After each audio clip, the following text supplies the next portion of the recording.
सीमित क्षमताओं वाला मनुष्य अपनी असीमित आवश्यकताओं के लिए बहुत कुछ करना चाहता है। इस करने के क्रम में वास्तव में दो या दो से अधिक व्यक्ति एक साथ मिलते हैं, एक साथ आते हैं, सहकार करते हैं। इस सहकार को ही हम संगठन कहते हैं। नमस्कार, मैं हूं जितेंद्र यादव और आप सभी साथियों का स्वागत है। बात जब संगठन के शब्द से हम शुरुआत कर रहे हैं तो राज्य भी एक संगठन है। यूं तो समाज में बहुत सारे संगठन होते हैं, औपचारिक और अनौपचारिक, लेकिन राज्य उन सर्वाधिक प्राचीन अवधारणाओं में से एक है जो सभ्यता के विकास के साथ साथ नहीं तो लगभग साथ साथ शुरू हो चुकी थी। राज्य अपने आप में राजनीति विज्ञान की सर्वाधिक प्राचीन अवधारणाओं में से एक है, ध्यान रखना। अब प्रश्न ये आता है कि सर, हम किसी भी परीक्षा की तैयारी कर रहे हैं, हो सकता है आप सेकंड ग्रेड एसएसटी की तैयारी कर रहे हैं, हो सकता है आप फर्स्ट ग्रेड पॉलिटिकल साइंस के लेक्चरर बनना चाह रहे हैं, या फिर ये भी हो सकता है कॉलेज असिस्टेंट प्रोफेसर का सपना लिए हुए नेट के एग्जाम में बैठ रहे हैं, कुछ भी हो सकता है। तो चलिए, ये अवधारणा सभी के लिए काम की है और सामान्य व्यक्तियों के लिए तो उससे भी ज्यादा काम की है। अब प्रश्न ये है कि इस राज्य नाम की प्राचीनतम अवधारणा की विवेचना कैसे करें। तो सबसे पहली चीज ये है कि इसकी विवेचना या तो टॉपिक की मांग पर करें। ध्यान दें, चलो इसको बिल्कुल लिखते हुए चलते हैं। मैं कह रहा था इस अवधारणा की विवेचना हम दो प्रकार से करते हैं। बड़ा प्रैक्टिकली सोचिए, कोई भी चीज को रटे रटाए अंदाज में आगे नहीं बढ़ाएंगे। देखो, या तो करते हैं हम टॉपिक की मांग के अनुसार, हमेशा ध्यान रखें। अब टॉपिक की मांग के भी दो नजरिए हो सकते हैं। ये लो, टॉपिक अनुसार हो सकता है वो टॉपिक प्रतियोगी परीक्षा में हो, या हो सकता है आप राज्य के संबंध में किसी चर्चा में भाग ले रहे हैं या इंटरव्यू में आपसे सवाल पूछा गया है। तो यहाँ टॉपिक की मांग के अनुसार इसके दो भाग कर लेते हैं। पहला तो ये होता है कि भाई अवधारणा की उत्पत्ति कहाँ से हुई। सबसे पहला इसमें चर्चा का विषय होता है कि अवधारणा यानी राज्य नाम की जो अवधारणा है, इसकी उत्पत्ति। जब हम बात करते हैं अवधारणा की उत्पत्ति की, तो ये सबसे व्यापक विचार होता है इस अवधारणा पे। साथियों, ध्यान से समझना। अब इस अवधारणा की उत्पत्ति मैं कह रहा था कि समाज के या सभ्यता के विकास के साथ साथ होती है। इसका मतलब इसका ऐतिहासिक विकास क्रम है। ध्यान रखें, इस ऐतिहासिक विकास क्रम में भी दो प्रकार के विचार चलते हैं। अवधारणा की उत्पत्ति, तो इसके विकास के संबंध में दो प्रकार की धाराएं चलती हैं। कौन कौन सी धाराएं हैं? एक धारा है जो परंपरागत विचारों का प्रतिनिधित्व करती है कि भाई परंपरा के अनुसार या आरंभिक विचारों के अनुसार राज्य नाम की अवधारणा में क्या क्या आता है, क्या नहीं आता। एक आता है आधुनिक अवधारणा या विचार। चूंकि आपके एसएसटी में सेकंड ग्रेड में भी ये दोनों ही शब्द हैं, फर्स्ट ग्रेड में भी यही है। पॉलिटिकल साइंस के किसी भी कंसेप्ट को हम दो तरह की विचारधारा या दो तरह की धाराओं में समझते हैं कि एक तो शुरुआती जो विचार थे। सभी साथियों से मैं बताना चाहता हूं कि जब भी किसी भी विषय में कोई शुरुआती विचारण शुरू किया जाता है, चिंतन या मनन, तो उसको हम शास्त्रीय या परंपरागत या ट्रेडिशनल विचार कहते हैं। Is it clear? शास्त्रीय, आरंभिक या सबसे शुरुआती जो होता है। तो इसमें दो धाराएं हमने बताई, एक परंपरागत और दूसरी कौन सी है? आधुनिक। अब प्रश्न ये उठता है कि सर, इनमें हम दोनों में ही क्या क्या विचार करते हैं। बात मैं दोनों की कर रहा हूं। इन दोनों में हम देखते हैं कि वास्तव में इसकी उत्पत्ति कैसे हुई, है ना। उत्पत्ति पर विचार करते हैं। उत्पत्ति को भी क्रमिक रूप से समझते हैं।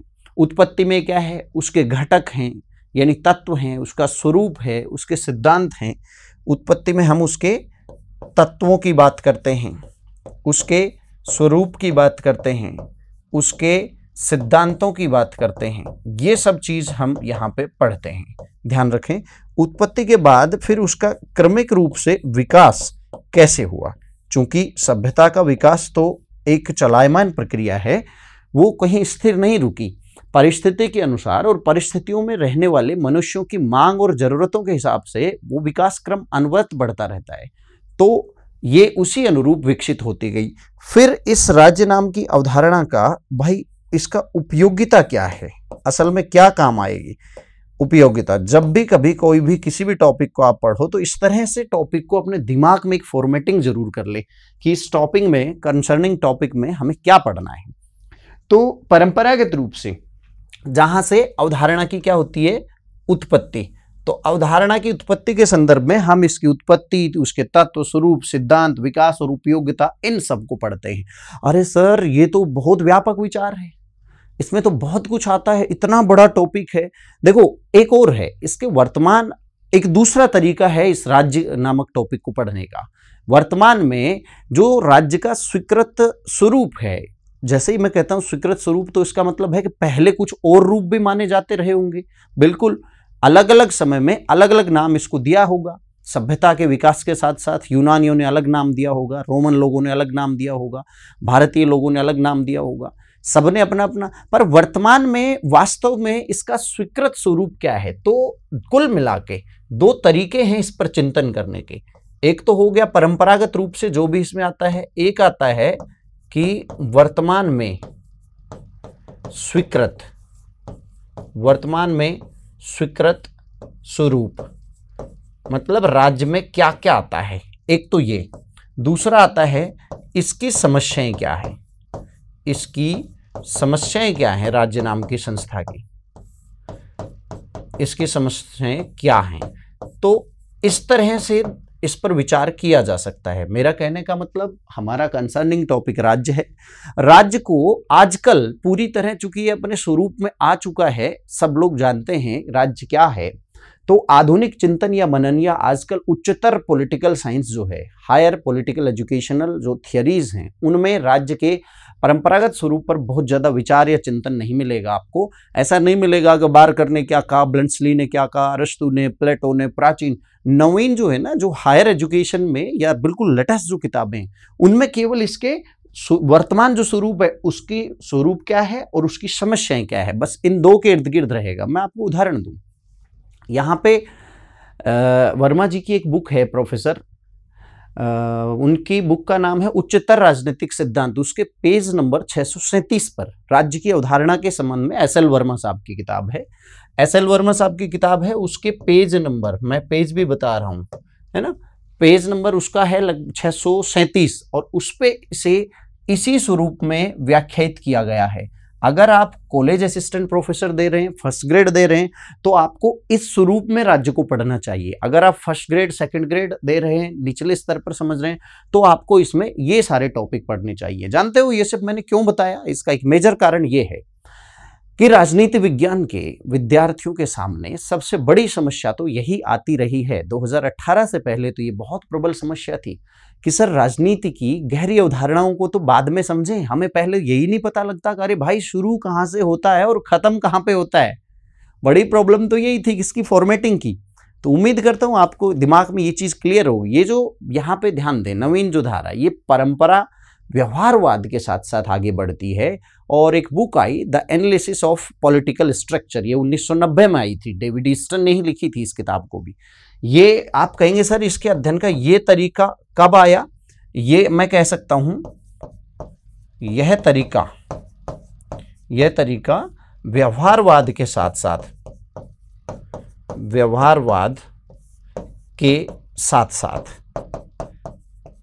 आगे बढ़ा।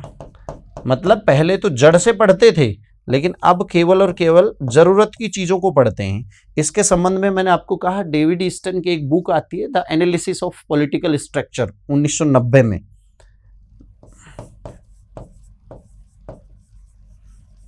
द एनालिसिस ऑफ पॉलिटिकल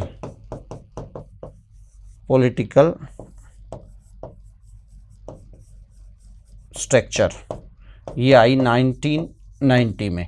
बस अब समझिए जरा, मैं कह रहा था कि हमें ये अभी नहीं, थोड़ी देर में इसकी चर्चा करूंगा। चूंकि आप सेकंड ग्रेड का एग्जाम देने वाले बच्चे हैं, आप फर्स्ट ग्रेड की नौकरी के लिए पहले जद्दोजहद कर रहे हैं, तो सबसे पहले आपको परंपरागत रूप से पढ़ना पड़ता है। तो चलिए शुरू करते हैं फटाफट से जो भी साथी मेरा वीडियो बाद में देखेंगे, इस कक्षा में जुड़ेंगे, अपनी सक्रियता बनाए रखिए, दिमाग को खोल कर पढ़िए, क्योंकि आपके दिमाग की इतनी परतें आज खोलने वाले हैं कि कोई भी प्रश्न आपका छूटेगा नहीं इस सेशन से। ऑल राइट, तो बात करते हैं राज्य शब्द की उत्पत्ति की परिभाषाएं।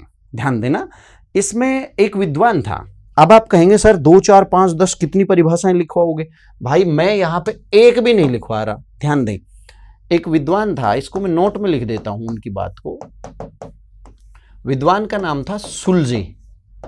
क्या नाम था? सुल्ज या सुलजे। सुलजे कहते हैं कि, शॉर्ट में लिख देता हूं, सुलजे कहते हैं कि जितने लेखक उतनी ही इसकी परिभाषाएं। बिल्कुल सरल भाषा में समझिए, जितने लेखक उतनी ही इसकी परिभाषाएं। किसका कथन है? सुल्ज का। परिभाषाएं। तो जब ये महोदय बात कह रहे हैं तो इससे स्पष्ट हो जाना चाहिए कि इसकी परिभाषा में मैं ज्यादा आपको डेप्थ में नहीं ले जा रहा हूं, बहुत सरल समझ बनाएंगे। पहले अवधारणा लिखा है तो इसका मतलब कॉन्सेप्ट क्लियर करेंगे और कॉन्सेप्ट को ही अपन आगे लेकर चलते हैं, ठीक है। अब बात आती है कि साहब परिभाषाएं कौन कौन सी आएंगी परीक्षा में, किस किस को याद करें, टॉपिक के साथ साथ आगे बढ़ती रहेगी। ऑल राइट, तो चलो सबसे पहले अब मैं वापस बोर्ड पर आपको दिखाता हूं। अब मैं ये वाला जो पार्ट है इसको लेकर आगे बढ़ रहा हूं, ठीक है। चलिए, आगे बढ़ने से पहले मैं आपको क्लियर कर दूं कि मैं इसके हम इसे कैसे पढ़ेंगे, पढ़ने के तरीकों को भी ध्यान दो। सबसे पहले तो इस अवधारणा के शब्द क्या क्या रहे, राज्य के लिए क्या क्या शब्द इस्तेमाल किया गया समय के अनुसार, सबसे पहले तो हम इसको देखेंगे, ठीक है। इसके बाद हम देखेंगे कि राज्य का विकास क्रम कैसे हुआ, राज्य का ऐतिहासिक विकास। जब मैं कहता हूं ऐतिहासिक तो इसका मतलब है साक्ष्य सहित, यानी कैसे कैसे क्रमिक रूप से राज्य आगे बढ़ा। फिर इसके विकास के साथ साथ हम इसकी अवधारणा को समझेंगे, इसमें क्या है इसके तत्वों को समझेंगे, इसके महत्व को समझेंगे। इस तरह से हम क्रमिक रूप से आगे बढ़ेंगे। चलिए फिर सबसे पहला यही कि भाई इस अवधारणा को किसने क्या नाम दिया, ठीक है। लिखें सबसे पहले अरस्तु, प्लेटो से शुरू करता हूं मैं। तो प्लेटो ने, अरस्तु ने, बोदा ने, मैकियावली ने, हॉब्स ने, लोक ने, हीगल ने, लासवेल और कैप्लान ने, व्यवहारवादियों ने, सब ने अलग अलग नाम दिए। अब यहाँ मैं इस जो है लेसन को ज़्यादा भारी नहीं बनाऊंगा, बहुत बारीक बारीक जो फैक्ट हैं वो आप एप्लीकेशन में जो कोर्स है उसमें से ले सकते हो, कोई दिक्कत नहीं है। जैसे देखो, पॉलिटिया एक शब्द आता है, प्लेटो ने इसे 2 अलग अलग नामों से अलग अलग किताबों में संबोधित किया। अरस्तु ने इसे काइनेनिया नाम दिया, कायोनेनिया या काइनेनिया। तो ये प्रश्न शायद 2018 के फर्स्ट ग्रेड एग्जाम में भी पूछा गया है। इसी तरह बोदा ने, मैकियावली ने समय समय पे किसी ने द स्टेट कहा, किसी ने इसे संप्रभु राज्य कहा, ठीक है। हीगल ने एक चेतना नाम दिया, दिव्य चेतना। लासवेल और कैप्लान हैं, व्यवहारवादियों ने इसको व्यवस्था नाम दिया। सबके अपने अपने नाम आपको डिटेल्स में वहां पर मिल जाएंगे। अब बात करते हैं राज्य का ऐतिहासिक विकास की कैसे हुआ। तो इस ऐतिहासिक विकास को भी अपन 2 धाराओं में बांटकर पढ़ सकते हैं। 2 धाराएं, एक तो भाई परंपरागत स्वरूप में क्या विकास हुआ और आधुनिक स्वरूप में कैसा हुआ। तो यहां लिख लेता हूं मैं, राज्य का विकास क्रम,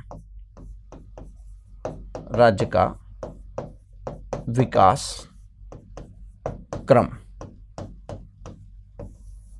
ये लीजिए, राज्य का विकास क्रम भी मैं कह रहा था कि हम 2 स्वरूपों में देखेंगे। पहला तो हम देखेंगे कि राज्य का ऐतिहासिक विकास क्रम क्या है, ऐतिहासिक विकास स्वरूप परंपरागत रूप से क्या है, और दूसरा आधुनिक रूप से क्या है। पहला परंपरागत, ये लीजिए साहब, परंपरागत रूप से ऐसा माना जाता है कि सबसे पहले कबीला राज्य आई। कौन सा राज्य आया? कबीला राज्य। कबीला राज्य के बाद जो प्राचीन सभ्यताएं आप सुनते हो, जैसे मेसोपोटामिया की सभ्यता नील नदी के किनारे, भारत में इंडस वैली सिविलाइजेशन, ऐसे ही अलग अलग, जैसे मीना सभ्यता अमेरिका में, इस तरह जो सिविलाइजेशन के साथ जो स्टेट थे उन स्टेट को यहाँ सबसे पहले देखा गया। तो सबसे पहले स्वरूप किसका आया? कबीला राज्य। सबसे पहले आया कबीला राज्य। कबीला, पेन चेंज कर लेते हैं यहां आपके लिए, कबीला राज्य। दूसरे नंबर पर आया सभ्यता या सिविलाइजेशन स्टेट कह सकते हो, प्राचीन सभ्यता राज्य, ठीक है, या इसे पूर्व स्टेट भी कह देते हैं, प्राचीन सभ्यता राज्य। इसको हम एक और नाम से जानते हैं, इनको पूर्व राज्य भी कह देते हैं। यानी आज के स्वरूप से पहले जो राज्य थे ना, वो कैसे थे, किस प्रकार के थे। हालांकि सिंधु घाटी सभ्यता की तो लिपि को भी नहीं पढ़ा गया है, तो बहुत ज्यादा उसके बारे में वर्णन नहीं है, परंतु जो पुरावशेष मिले हैं उनसे एक अनुमान लगाया जा सकता है कि वहां की व्यवस्थाएं कैसी थी, किस प्रकार से थी। इसके बाद आता है यूनानी नगर राज्य, पहले यूनान में, ठीक है, यूनानी नगर राज्य, यूनानी नगर राज्य जिसको पोलिस कहते हैं, पोलिस, पोलिस स्टेट। अर्थात वहां छोटे छोटे पहाड़ों की तलहटियों में, ध्यान दें ये यूरोप का क्षेत्र था सारा का सारा। यूरोप भी कौन सा यूरोप? पश्चिमी यूरोप, उत्तरी पश्चिमी यूरोप का। तो वहां बर्फीले, बहुत सारा वातावरण ही बर्फीला है। उन पहाड़ों की तलहटियों में घाटियां होती थी, हरी भरी, बहुत कम जमीन है, बहुत ज्यादा विस्तृत वहां राज्य भी नहीं है, आकार में छोटे होते थे।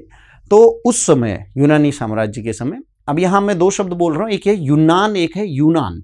तो दोस्तों यूनान एक चीन का प्रांत है, भटकना नहीं है। और यूनान जो है वो उस पूरे एरिया के लिए बोला जाता है जिसमें आपने स्पार्टा, एथेंस जैसे चीजें सुनी होंगी, वो राज्य सुने होंगे, नाम सुने होंगे।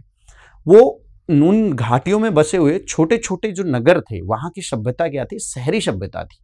इसलिए, और प्रत्येक शहर का अपना शासक होता था, अपना प्रशासन होता था। चाहे स्पार्टा में सैन्य व्यवस्था की बात हो या एथेंस में चलने वाले लोकतंत्र की बात हो, यह बाद का चर्चा का विषय है कि भाई वहां व्यवस्था कैसी चलती थी। बस यहां इतना समझ लीजिए कि उन नगरों में अपना खुद का शासन होता था और ग्रामीण नहीं था, वो शहरी था। इसलिए इनको क्या कहा गया? पोलिस। अच्छा, इसी के नाम पर पॉलिटिक्स नाम पड़ता है आगे चल के। अर्थात इन नगर राज्यों के अंतर्गत जीवन जीने की तमाम गतिविधियां जो हैं, पोलिस के अंतर्गत जीवन को जीने की, सर्वाइवल की जितनी भी गतिविधियां हैं, वो सारी पॉलिटिक्स कहलाती हैं। यही जब आगे चल के हम इसका डिस्कशन करेंगे, व्हाट इज पॉलिटिक्स, भाई राजनीति है क्या। जीवन को सर्वांगीण विकसित करने के लिए, जीवन की आधारभूत चीजों की व्यवस्था करने के लिए और जीवन से जुड़े तमाम पहलुओं की व्यवस्था करने वाली गतिविधि जो होती है ना, वो राजनीति होती है।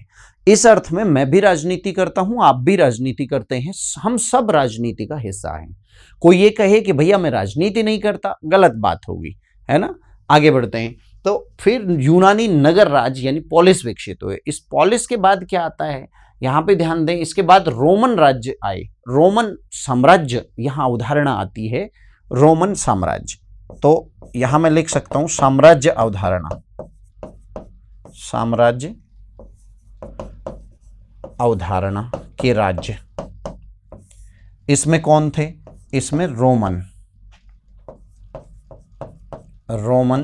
साम्राज्य। एक और फर्क समझिए, यहां जब मैं कहता हूं यूनानी, तो यूनान में साम्राज्य नहीं होता था। एक छोटा सा अंतर है। साम्राज्य का मतलब जिसका विस्तार बहुत बड़े भूभाग पर है, जिसमें छोटे छोटे बहुत सारे राज्य आते हैं और एक केंद्रीय सत्ता है। कैसी सत्ता है? केंद्रीय सत्ता। फर्क यह है, यूनान में विकेंद्रीकृत सत्ता थी, हर नगर राज्य का अपना सिस्टम था, अपनी व्यवस्था थी। लेकिन यहां रोमन जो था, रोमन एक केंद्रीकृत सत्ता थी। तो पहली बार साम्राज्य जैसी अवधारणा कहां से शुरू होती है? रोमन राज्यों से शुरू होती है। इसके बाद आता है मध्यकाल में सामंती, या इसे मजीदी या मसीही बोल देते हैं, सामंती। फिर आए सामंती राज्य, क्रमिक रूप से बता रहा हूं, सामंती राज्य या मसीही। अंग्रेजी में जब ट्रांसलेशन करते हो तो मजीदी कह देते हैं। इनका यहां पे, ये मध्यकाल में थे, सामंतवादी शासन व्यवस्था थी, धर्म का बोलबाला हो चुका था, चर्च राज्य के बराबर की एक सत्ता बन चुकी थी। ठीक है, इसके बाद अगले रूप में राज्य किस रूप में विकसित होते, क्रमिक रूप से इसके बाद आते हैं आधुनिक राष्ट्र राज्य। इसके बाद आते हैं आधुनिक राष्ट्र राज्य। आधुनिक राष्ट्र राज्य, अब यहां समझने की चीज है, देखो वहां जब ये जो दौर है ना सामंती राज्य या मजीदी राज्य का जो दौर है, इसमें सामंतवादी व्यवस्थाएं अपने व्यवसाय व्यापार को बढ़ाने के लिए या आपस में बहुत छोटे छोटे राज्य लड़ते थे। तो यूरोप में उन राज्यों को आपस में युद्धों की जो स्थिति थी उससे निजात पाने के लिए एक संधि होती है जिसे वेस्टफेलिया की संधि कहते हैं। उसके बाद सब राज्यों ने आपस में लड़ना त्यागा और ये कहा कि भैया विकास करना हमारा लक्ष्य होना चाहिए। तो वहां एक केंद्रीकृत सत्ता निकलकर उभर कर सामने आने लगी। हर एक नई अवधारणा, अब राज्य ने एक नया रूप लिया जिसे क्या कहा गया, राष्ट्र राज्य की अवधारणा। उसके बाद वेस्टफेलिया संधि के बाद यह अवधारणा जन्म लेती है। तो आधुनिक राजनीति में या इंटरव्यू में या कहीं भी चर्चा करते वक्त यदि आपसे ये चर्चा का विषय हो जाए आप लोगों के बीच कि राष्ट्रवाद या राष्ट्रीयता की अवधारणा, तो जड़ें यहां से निकलती हैं। देखिए ये जो राष्ट्रवाद आप पढ़ते हो समझते हो या एक सामान्य आदमी के दिमाग में जो राष्ट्रवाद का शब्द होता है ना, ये पश्चिम की देन है, ध्यान रखना। ये राष्ट्रीयता की अवधारणा हमारी नहीं है। हमारी राष्ट्रीयता तो बिल्कुल अलग है, किसी और वीडियो में सेपरेट चर्चा करूंगा कि राष्ट्रीयता क्या होती है। देखो राष्ट्र शब्द सांस्कृतिक पहचान लिए हुए होता है, आगे डिस्कस करूंगा इस पर। भारत की राष्ट्रीयता बिल्कुल पश्चिमी अवधारणा से एकदम अलग है। पश्चिम की अवधारणा क्या है, पश्चिम की अवधारणा वास्तव में राजनीतिक अवधारणा है, धीरे धीरे सांस्कृतिक हुई, वो कहीं ना कहीं एकत्व को लेकर आगे बढ़ती है। एक तत्व, चाहे वो पहचान का, संस्कृति की पहचान का बोली हो सकता है, चाहे वो एक प्रजाति को लेकर हो सकता है कि वी जर्मन आर श्रेष्ठ, हम सभी से श्रेष्ठ हैं, we are the best among the world, या किसी खून को लेकर, किसी भी एक तत्व को लेकर जब ये कहें कि हम श्रेष्ठ हैं, अपनत्व का भाव उनमें ये है। अब भारत की तो जड़ों में वैश्विकता या विश्व धर्म संभाव या वसुधैव कुटुंबकम है, तो यहां भला पश्चिम वाली अवधारणा कैसे सार्थक हो सकती है। यहाँ की अवधारणा बिल्कुल अलग है। आप उसके आधार पर भारत की राष्ट्रीयता को तोलने की गलती नहीं करें, ये बात ध्यान रखना। फिर आगे आता है विश्व राज्य की अवधारणा, लेकिन ये हमने बोल दिया विश्व राज्य, परंतु अभी तक ऐसी अवधारणा अभी आई नहीं है। बोलो सर आई नहीं है, तो आपने ये क्यों लिखवा दिया भाई? मुझे कुछ इसके लक्षण नजर आने लगे, आपको भी नजर आएंगे। देखो वैश्विक राज्य का मतलब क्या है, विश्व सरकार की अवधारणा, मतलब ऐसे कुछ आपको दिखने लगा है ना द्वितीय विश्व युद्ध के बाद या प्रथम विश्व युद्ध के बाद ही ये चीज शुरू हो गई थी जब राष्ट्रसंघ का जन्म होता है। वास्तव में राष्ट्रसंघ एक मंच था जो युद्धों को टालने के लिए बनाया गया है ना, वुड्रो विल्सन के प्रयासों को याद कीजिए। और उसके बाद संयुक्त राष्ट्र संघ बना। ऐसे ही वैश्विक मंच अब इन्हें पराराष्ट्रीय पार राष्ट्रीय संस्थाओं के अलावा अधिराष्ट्रीय संस्थाएं भी बोलते हैं। तो ऐसी मंच बनी जिन पर 2 या 2 से अधिक देश एक जगह हैं और उनके उन संस्थाओं, उन मंचों के, उन पोडियम्स के बनाए हुए नियम उन राज्यों पर इस तरह छा गए हैं जैसे WTO है, वर्ल्ड ट्रेड ऑर्गेनाइजेशन, विश्व व्यापार संगठन। ये वास्तव में इसे आप एक अधिराज्य संगठन कह सकते हो, एक कह सकते हो कि अंतर्राष्ट्रीय व्यवस्था का एक बहुत प्रबल उदाहरण है, UNO है। तो ये इस तरह की जो अवधारणाएं देखने को मिलती है, इस तरह की जो अभी घटनाएं देखने को मिलती, इनसे हम कह सकते हैं विश्व राज्य। हालांकि विश्व राज्य या विश्व सरकार जैसी अवधारणा कई राजनीति विचारकों ने दी है। भारत में भी ऐसे विचारक हुए समाजवाद की धारा के जो विश्व सरकार की बात करते हैं। लोहिया जैसे व्यक्तियों को जब आप पढ़ोगे तो आपको पता चलेगा, है ना। पर अभी ये वास्तव में धरातल पर उतरकर नहीं आया है, इस बात को ध्यान रखें। अब यहाँ स्टेट नेशन और नेशन स्टेट की एक अवधारणा ने जन्म लिया। देखो मान लो आपके इंटरव्यू है, मेरी क्लास देखने वाले बच्चों में हो सकता है साथियों में कोई ऐसा व्यक्ति है जो आगे इंटरव्यू की तैयारी कर रहा है, कॉलेज असिस्टेंट प्रोफेसर की। तो आप लोगों को क्या ध्यान रखना है, आपसे पूछा जा सकता है, क्या पूछा जा सकता है, इसको ध्यान दें। यहाँ पे नेशन स्टेट और स्टेट नेशन, राष्ट्र राज्य, राष्ट्र राज्य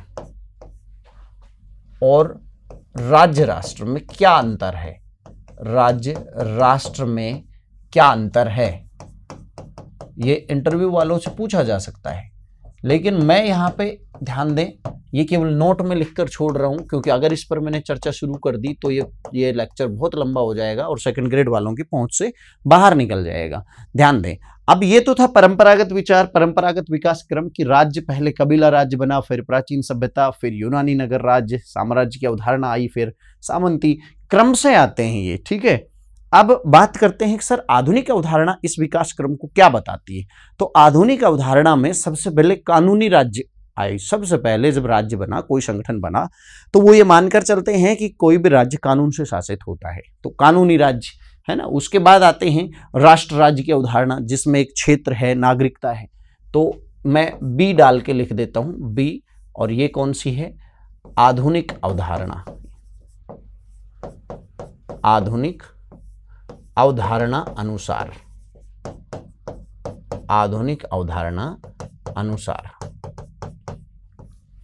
आधुनिक अवधारणा अनुसार विकास क्रम कैसे हुआ, किसका? फिर से याद रखो, राज्य नाम की अवधारणा का। ठीक है जी, चलिए सर, सबसे पहले मैंने कहा आपकी आती है कानूनी राज्य। कानूनी राज्य वो होते हैं जो कानून के आधार पर जिनका गठन हुआ और कानून से ही उनका संचालन होता है। दूसरे नंबर पर आती है राष्ट्र राज्य की अवधारणा।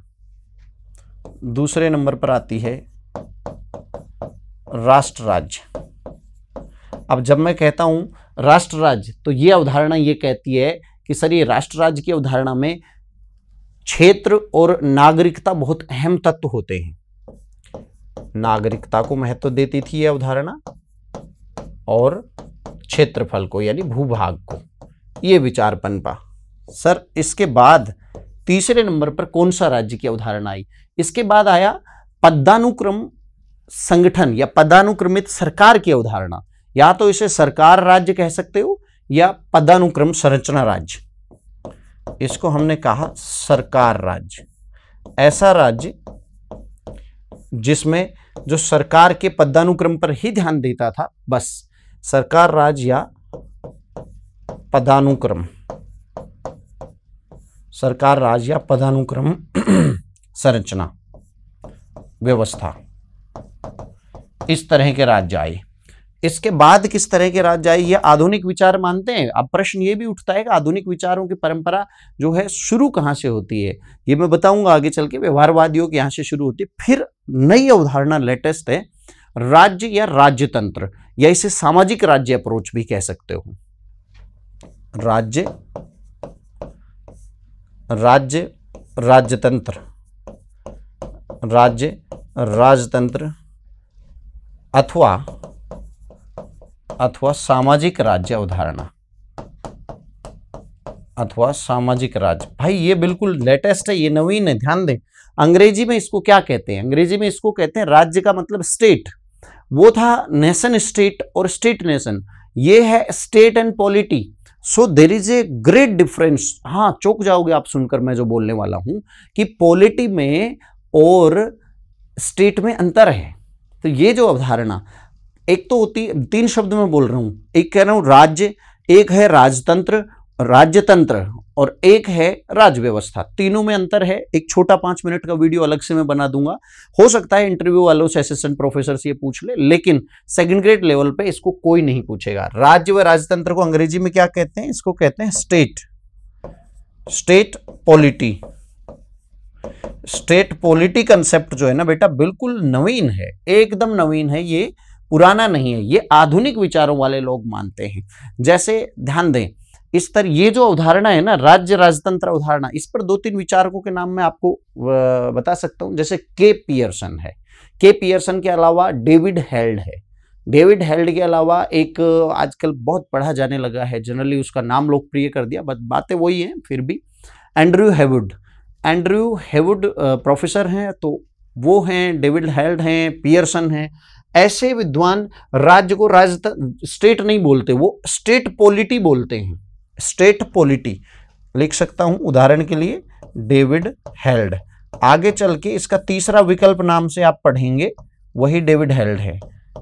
डेविड हेल्ड है, एंड्रयू हेवुड है, एंड्रयू हेवुड। पियर्सन जैसे विचारक ये मानते हैं कि अब स्टेट पॉलिटी नाम की अवधारणा का जमाना है, आपको यही पढ़ना चाहिए। अगला प्रश्न, जैसे ही मैंने कहा कि भाई इतने इतने इस रूप में राज्य को माना गया, समय समय पर ये राज्य कहलाया, तो आपका सीधा एक प्रश्न मुझसे ये होगा कि सर फिर राज्य के तत्व क्या क्या बताए, जरा इन पर भी चर्चा कर दीजिए कि स्टेट के वास्तव में तत्व कौन कौन से थे। तो स्टेट के तत्वों में ध्यान दें, यहां स्टेट के तत्वों की बात अलग अलग क्यों करेंगे, मैं एक बार टाइटल डाल देता हूं। यह है हमारा तीसरा बिंदु शायद, राइट, हाँ, विकास क्रम दूसरा, और अब तीसरा बिंदु पर हम आ चुके हैं। थर्ड पॉइंट हमारा है इसके तत्व या घटक, राज्य के आधारभूत घटक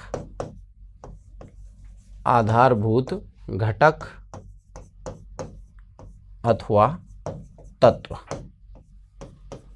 आधारभूत घटक अथवा तत्व क्या क्या है, ये लीजिए। अब आधारभूत घटक या तत्व बताते वक्त मैं एक बात बताऊं, अपना विचार आप पर क्यों थोपूं, जरा प्रैक्टिकली समझिए, हम रटना नहीं है हमें। देखो, प्राचीन समय की दृष्टि उसके अपने परिवेश के अनुसार बनी होगी और आधुनिक जो दृष्टि है वो अपने अनुसार बनी होगी। जाहिर सी बात है, आजकल आप सुनते हैं कि सर राज्य के 4 आधारभूत तत्व होते हैं। कौन कौन से होते हैं? आप कहोगे सर चाहे बारकर से पूछ लो, यूनेस्को का सम्मेलन जो हुआ उससे पूछ लो, गार्नर से पूछ लो, या डेविड हेल्ड से पूछ लो। हालांकि हेल्ड इसमें 4 अलग तत्व बताते हैं। प्राचीन मनीषियों से जब आप पूछो इन 4 तत्वों में कौन कौन सा है, सबसे पहले क्षेत्रफल, फिर संप्रभुता, फिर सरकार और जनसंख्या। 4 तत्व लोकप्रिय तत्व आप जानते हैं। ये आधुनिक लोगों की मान्यता है। यार, प्राचीन लोग क्या मानते थे कि राज्य में क्या क्या होता है, राज्य हम किसे कहें, क्या किस तरह का होता है। भाई, प्राचीन लोग इस दृष्टिकोण पे अलग थोड़ा सा मान्यता रखते थे। आपने सप्तांग सिद्धांत सुना होगा, कोई सप्तांग कहता था, कोई 8 तत्व कहता था, कोई 10 तत्व कहता था, तो अलग अलग राय थी उनकी। तो कुल मिला के मैं इसको एक नोट के साथ शुरू कर सकता हूं, इस बात को, है ना, इसको एक नोट के साथ शुरू कर सकता हूं, और मैं ये कह सकता हूं कि हम यानी मनुष्य, प्रत्येक जो मनुष्य है ना, मनुष्य अपने परिवेश का उत्पाद होता है। मनुष्य अपने परिवेश का उत्पाद होता है। बोलो सर इसका मतलब क्या है? इसका मतलब ये है बेटा कि हर व्यक्ति एक अलग परिवेश से संबंधित होता है, और जैसा परिवेश वैसी उसकी सोच बन जाती है। और सरल भाषा में कहूं तो जैसा देश वैसा भेष, है ना। अर्थात यहां पे जाकी रही भावना जैसी, प्रभु मूरत देखी तिन तैसी, इस लाइन से भी आप इसे समझ सकते हो। अरे तुलसीदास जी ने भगवान को किसी रूप में देखा, किसी और विद्वान ने किसी रूप में देख लिया होगा। तो यहां 2 दृष्टिकोण हैं। इसका मतलब है कि परिवेश के अनुसार उनकी सोच अलग रही होगी। तो इसके 2 दृष्टिकोण अलग अलग निकलकर सामने आते हैं। 2 दृष्टिकोण किसके जी? कि भाई घटक कितने हैं राज्य में, ये बताइए हमें सर। तो एक तो आता है प्राचीन अवधारणा।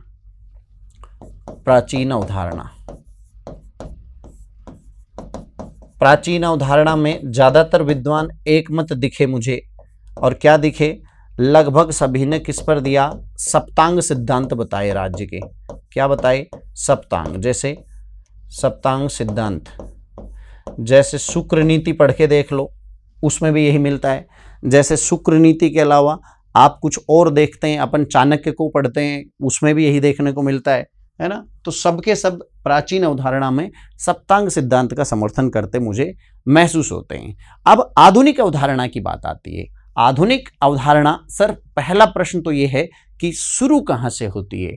तो चलो लिख लेते हैं आधुनिक अवधारणा, जो राज्य के बारे में ये बताएगी कि भाई इसमें ये होता है। आधुनिक अवधारणा, ये लो साहब, ये है आधुनिक अवधारणा। ये आधुनिक अवधारणा को मैं 3-4 बिंदु लिखूंगा सबसे पहले। तो सबसे पहले तो 1933 की एक घटना मुझे याद आ रही है, और 1933 में एक मॉन्टविडिया कन्वेंशन हुआ। क्या नाम था? मॉन्टविडिया कन्वेंशन। तो उसमें 4 तत्व बताए गए। पहला क्षेत्र, दूसरा आबादी, तीसरा सरकार, और चौथा है संबंधों की क्षमता। सरकार, संबंधों की क्षमता, क्षेत्र और आबादी। तो लिख लेते हैं इसको, 1933 का मॉन्टविडिया कन्वेंशन। 1933 का मॉन्टविडिया कन्वेंशन। मॉन्टविडिया कन्वेंशन क्या मानता है? ये एक्चुअल में 4 तत्वों को मान्यता देता है। सबसे पहला आबादी को लिखे, क्योंकि मनुष्यों के बिना तो कुछ भी संभव नहीं है। आबादी। दूसरे नंबर पर यह मान्यता देता है क्षेत्र को। और भाई इस एक विशेष क्षेत्र में विशेष आबादी की व्यवस्था बनाने के लिए एक सरकार होती है। तो ये कहता है कि सरकार होना भी राज्य का बहुत महत्वपूर्ण एक घटक है। ठीक है, सरकार। और फिर कहता है इसकी, सरकार की संबंध निगमित करने या बनाने की या मैनेज करने की जो कैपेसिटी है, कैपेबिलिटी है, तो संबंध क्षमता को भी ये एक घटक के रूप में स्वीकार करता है। संबंध क्षमता।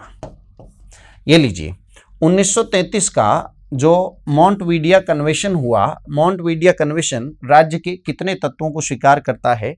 आप कहेंगे सर 4 तत्वों को। कौन कौन सा? आबादी है, क्षेत्र है, सरकार है, संबंध क्षमता है। अरे तनिक रुकिए, अभी कोई जल्दबाजी नहीं। कैमरामैन का फोकस आप पर ही है, बिल्कुल टेंशन नहीं लेना भाई। ये तो एक ओपिनियन बताया है मैंने। धीरे धीरे देखो हम कैसे एकमत होते जाएंगे। दूसरी घटना के रूप में हम यूनेस्को की लिख सकते हैं। इसी जो है चार्ट के नीचे लिखूंगा, यूनेस्को सम्मेलन। ये 1944 में हुआ था, यूनेस्को सम्मेलन। यूनेस्को सम्मेलन में भी राज्य के 4 तत्वों को मान्यता दी। राज्य के 4 तत्वों को कौन सा? पहला क्षेत्रफल, दूसरा उस क्षेत्रफल की सरकार, तीसरा इस सरकार में क्या होना चाहिए? संप्रभुता, और चौथी लोग या जनसंख्या। लोग या जनसंख्या। बोलो सर ये 4 एसेंशियल तत्व हैं जो राज्य में होने चाहिए। किसने बताया? इस सम्मेलन में। संप्रभुता क्या होती है? सरल भाषा में मैं आपको बताऊं तो संप्रभुता निर्णय लेने की क्षमता होती है राज्य की।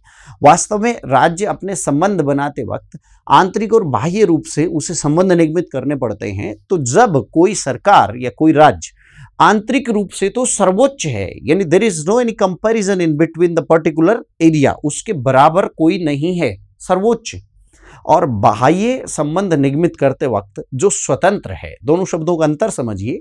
ठीक इसी तरह जब ये सिद्धांत पढ़ाएंगे तब बता देंगे। ये राज्य अपनी सीमाओं में तो क्या है? श्रेष्ठ है, इससे इसके बराबर कोई सत्ता नहीं है, सबसे ऊंचा इसके निर्णय लागू होते हैं, है ना। और बाह्य में ये क्या है? स्वतंत्र है। अब राज्य, भारत राज्य जैसे अंदर जो निर्णय लेगा तो सरकार जो बना दिया, सरकार का आदेश सर्वोच्च होगा। लेकिन अमेरिका से, ब्रिटेन से, किसी और देश से हमारे संबंध कैसे होंगे? इस मामले में हमारे देश की सरकार किसी के आदेश नहीं मानती, किसी के आगे झुकते नहीं। उसका ये गुण उसे स्वतंत्र होना दिखाता है। इसलिए बाह्य संबंधों में स्वतंत्रता और आंतरिक प्रशासन में जो सर्वोच्चता का गुण होता है, इसी को सरल भाषा में हम क्या कहते हैं? इसी को हम कहते हैं मित्रों संप्रभुता या सॉवरेंटी। ऑलराइट, अब इसके बाद आता है गार्नर। गार्नर ने भी सेम बिल्कुल इन्हीं को स्वीकार किया था। वास्तव में गार्नर की परिभाषा से ही यूनेस्को सम्मेलन में इसको लिया था। गार्नर ने भी यही बताए। हो सकता है आप किसी गाइड में और कहीं पे आप इनको पढ़ सकते हो कि गार्नर ने कितने तत्व बताए। ये गार्नर के ही बताए हुए हैं, सेम टू सेम। ऑलराइट, अब आता है डेविड हेल्ड। डेविड हेल्ड एक ऐसा विचारक है जो राज्य के आधुनिक विचारों का प्रतिनिधित्व करता है। इसको लोकतंत्र की एक तीसरा विकल्प या राज्य का एक तीसरा विकल्प देने के रूप में जाना जाता है। कहीं कोई आपसे पूछ ले कि परंपरागत और आधुनिक के अलावा एक तीसरा विचार आता है, इसे थर्ड विकल्प कहते हैं। ये किसने दिया? डेविड हेल्ड ने। तो डेविड हेल्ड ने भी कितने तत्व बताए? 4 तत्व। डेविड हेल्ड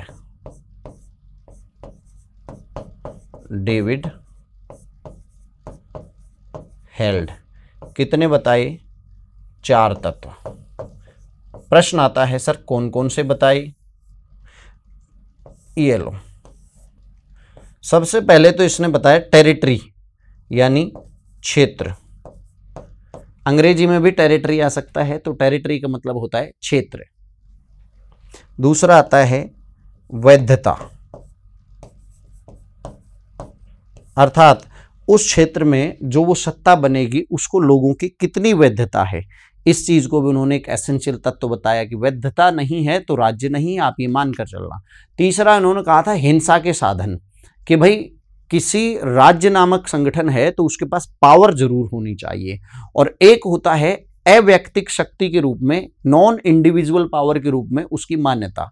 इसका मतलब होता है कि वो एक संस्था के रूप में शक्तिशाली हो। ठीक है, हिंसा के साधन, हिंसा के साधन। और चौथा उसने बताया अवैयक्तिक शक्ति, अवैयक्तिक शक्ति। बेटा कितने तत्व हो गए? डेविड हेल्ड ने भी कितने बताए? 4 तत्व बताए। आप लोग ध्यान से समझिएगा, ये तत्व सबने अपनी अपनी राय के हिसाब से राज्य में बता दिए। यूनेस्को सम्मेलन ने, गार्नर ने, डेविड हेल्ड ने 1933 के मॉन्टवीडिया कन्वेंशन में भी हमने इन कुछ ऐसे ही 4 तत्व देखे, जैसे क्षेत्र, आबादी, सरकार और संबंध क्षमता के रूप में, बस एक नाम का अंतर है। तो इस तरह से वास्तव में राज्य में ये एसेंशियल तत्व होते हैं। ऑलराइट, राज्य में प्राचीन अवधारणा क्या कहती है कि केवल कितने होते हैं? 7 अंग होते हैं अलग अलग, सप्तांग सिद्धांत के नाम से। आधुनिक अवधारणा की कई विचार आए, उसने आपको बताया कि मोस्टली इसमें 4 लोकप्रिय तत्व होते हैं। हालांकि अलग अलग लोगों के हिसाब से अलग अलग बातें हो सकती हैं। दूसरी बात आती है, अरस्तु ने एक बात कही थी कि राज्य का जन्म जो है, राज्य का जन्म लोगों के लिए हुआ है, जीवन के लिए हुआ है, और राज्य का अस्तित्व जो है वो सदजीवन के लिए बरकरार है। इसका मतलब अरस्तु ये कहते हैं कि राज्य नाम की जो संस्था है ना, वो व्यक्तियों ने अपने सुरक्षा के लिए, अपने सर्वाइवल के लिए बनाई है, लोगों के लिए उसका क्या है? आविर्भाव हुआ है। ठीक है, और बनी हुई क्यों है? लोगों का जीवन श्रेष्ठ बने इसलिए बनी हुई है। इसी संबंध में एक और जो है ब्लेड्सली का कथन भी मुझे याद आए, वो कहते हैं कि याद आ रहा है, वो कहते हैं कि राज्य नहीं तो कुछ भी नहीं, राज्य नहीं तो अराजकता फैल जाएगी। इसका मतलब इन दोनों लाइनों से आप अर्थ समझ सकते हो। पहला आपने सुना अरस्तु, तो अरस्तु की नजर में वास्तव में राज्य का अस्तित्व क्यों जरूरी है? अच्छे जीवन के लिए, सदजीवन के लिए।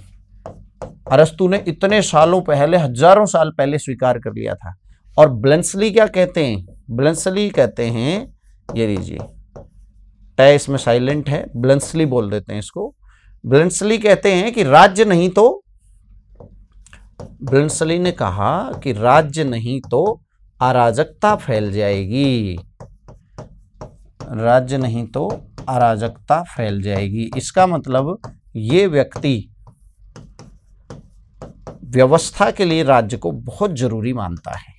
किसके लिए? व्यवस्था के लिए। अब प्रश्न ये आता है कि सर राज्य की प्रकृति कैसी है? ठीक है, राज्य इतना जरूरी है और राज्य में ये चीजें होती हैं, तो यार उसका स्वरूप कैसे देखें, राज्य की प्रकृति कैसी होती है? तो उसका वर्गीकरण जो है, उसकी प्रकृति के वर्गीकरण का आधार या उसके स्रोत क्या हो सकते हैं? अगली जिज्ञासा ये आएगी। देखो, राज्य की प्रकृति के वर्गीकरण के संबंध में 3 विचार हम मानकर चलते हैं। 3 कौन कौन सा? एक ऐसा विचार जो प्राकृतिक माने राज्य को, या आंगिक माने, या सावयवी माने। दूसरा विचार आता है कृत्रिम या यांत्रिक विचार। और तीसरा मैं विकल्प आपको दे रहा हूं, समसामयिक, या थर्ड विकल्प, या बिल्कुल उत्तर आधुनिक विकल्प। ये मेरी जो बात मैं बोल रहा हूं, ये आपको आपकी किताबों में जनरली नहीं मिलेगी, गाइडों में तो बिल्कुल नहीं मिलेगी, अच्छी किताबों में है उच्च स्तर की में, कि राज्य की प्रकृति के वर्गीकरण के स्रोत। चलिए लिख लेते हैं इसके आगे। अगला ये लो, इस पे ले लेते हैं। ये है आपका चौथा, 5वां बिंदु, राज्य की प्रकृति वर्गीकरण कैसे की जाती है? राज्य की प्रकृति वर्गीकरण के स्रोत कह लो, या आधार कह लो, या उसका कैटेगराइजेशन कह लो। आधार कह लो, या वर्गीकरण कितने प्रकार में किया जाता है, कि भाई कैसा कैसा राज्य है, तो असल में इसके संबंध में 3 प्रचलित विचारों के रूप में हम आपको समझाने की कोशिश करेंगे। आरंभिक विचार जो थे शुरुआती, वो राज्य को कहते थे, राज्य नाम की संस्था को कहते थे कि राज्य वास्तव में प्राकृतिक रूप से पैदा हुआ है, प्राकृतिक या आंगिक या सावयवी। कहने का मतलब जैसे समस्त सांगठनिक जीवन का आधार राज्य है, वो कहते थे। एक दूसरा उदाहरण है, जिस प्रकार शरीर के प्रत्येक अंग का स्वतंत्र कोई अस्तित्व नहीं है, वो सारे के सारे किस पर टिके हुए हैं, सारे के सारे शरीर के साथ उनका अस्तित्व है। अकेले हाथ जिंदा रह पाएगा क्या? नहीं रहेगा। नाक का कोई अस्तित्व है? नहीं है। कान का कोई है? नहीं है। ये सारे इस तरह इनमें आपस में जुड़ाव है कि ये जुड़कर एक शरीर के रूप में सार्थकता सिद्ध करते हैं। तो आपस में पूरक का संबंध होना, सावयवी संबंध होना कहलाता है, या आंगिक या ऑर्गेनिक संबंध। तो ये विचार जो ये कहता है कि राज्य हर चीज का आधार है, राज्य बेस है, राज्य फाउंडेशन है। जैसे हमारे शरीर में ये उदर का ये जो क्षेत्र है ना, ये इसका आधार है। इस तरह ये विचार मानकर चलता है। तो पहला विचार क्या है? आंगिक, सावयवी या प्राकृतिक। आंगिक, सावयवी अथवा प्राकृतिक। प्राकृतिक ये क्या मानेगा? इनकी थॉट यही है कि जिस प्रकार राज्य का अस्तित्व वही है, राज्य इतने ही केंद्र में रहता है जैसे अंगों के लिए शरीर, या फिर ये कह सकते हो समस्त सांगठनिक जीवन का आधार राज्य है। इनका कहना है समस्त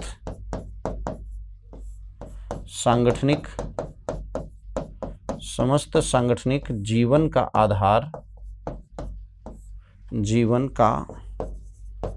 आधार, क्या बताया इन्होंने? राज्य को बताया। एक और उदाहरण से मैं आपको समझाता हूं। जैसे मनोविज्ञान में जब आप विकास पढ़ते हैं, शारीरिक विकास को पढ़ते हैं, चूंकि आप सभी भावी शिक्षक हैं तो साइकोलॉजी तो आप पढ़ेंगे या पढ़ चुके होंगे, तो उसमें आप देखते हैं कि सबसे पहले हमारे शरीर का केंद्रीय भाग विकसित होता है ना। सबसे पहले केंद्रीय भाग विकसित होता है, फिर मस्तिष्क विकसित होना शुरू होता है, ऐसे ऊपर से नीचे की तरफ विकास क्रम चलता है। तो इसी तरह वो कहता है कि जैसे विकास, प्राकृतिक विकास से समझ लो, सबसे पहले राज्य आया और राज्य के बाद सारी चीज आती हैं। तो राज्य हर चीज का, प्रत्येक संगठन में सबसे पहले है, सब चीजों का आधार है। अर्थात जैसे अंगों का आधार शरीर होता है, जैसे अंगों का आधार कौन होता है? शरीर है। इसी तरह इन्होंने किसको केंद्र माना? इन्होंने राज्य को सब कुछ माना, राज्य को मूल इकाई माना, जीवन की मूल इकाई या समाज की मूल इकाई माना। किसको? राज्य को। किस विचार ने? जो आंगिक राज्य अवधारणा, सावयवी राज्य अवधारणा या फिर प्राकृतिक राज्य अवधारणा की बातों में विश्वास रखते हैं। अब ये कौन लोग हैं? प्रश्न ये आएगा, सर इसके समर्थक कौन है? अरे भाई, जैसे बोधा है, सारे के सारे वो लोग जो राज्य की बलिवेदी पर व्यक्ति की बलि चढ़ा देते हैं कि राज्य साध्य है, व्यक्ति साधन है। वो सारे तमाम विचारक, जैसे वेबर भी आता है, इसमें प्लेटो आता है, प्राचीन जितने भी थे, परंपरागत विचारक जितने भी थे, या इसमें आधुनिक में आप समझ सकते हैं रूढ़िवादी भी इसी में आते हैं। तमाम वो लोग जो राज्य को केंद्र में रखकर बात करते हैं, तमाम वो लोग, ध्यान दें इस बात का, जो राज्य को केंद्र में रखकर चलते हैं, वो सारे इस विचार का समर्थन करेंगे। All right. तो इनसे एक चीज, चलो मैं लिख देता हूं, इसके समर्थक लगभग सभी परंपरावादी विचारक। बताने की जरूरत नहीं है, पूरी एक बहुत बड़ा धड़ा है। अब दूसरी बात आती है कृत्रिम या यांत्रिक राज्य अवधारणा। दूसरा धड़ा आता है कृत्रिम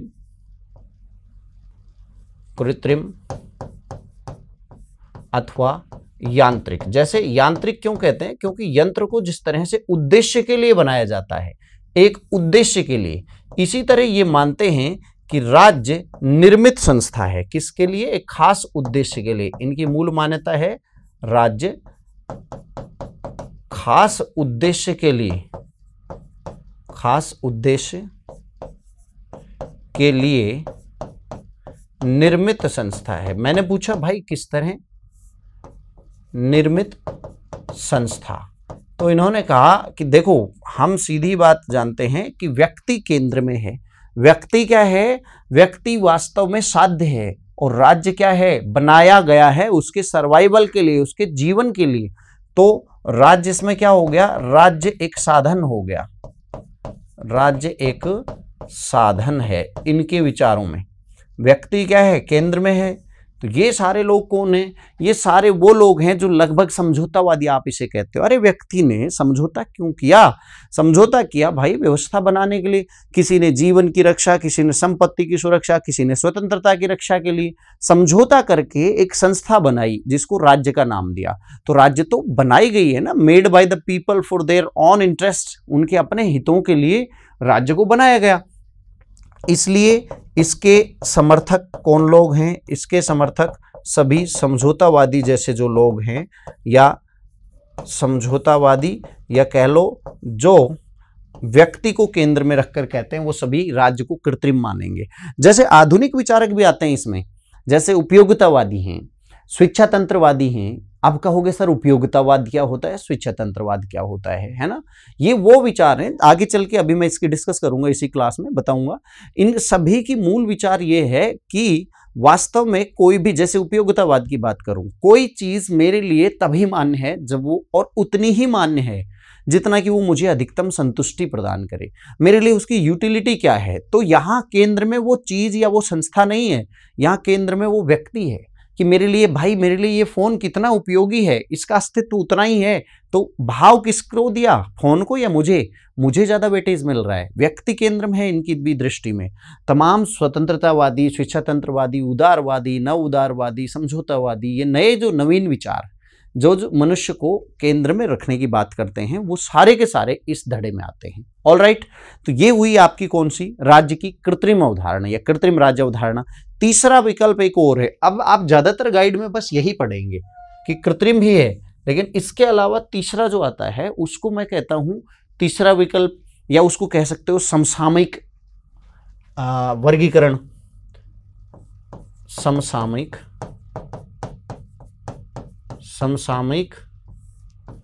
वर्गीकरण,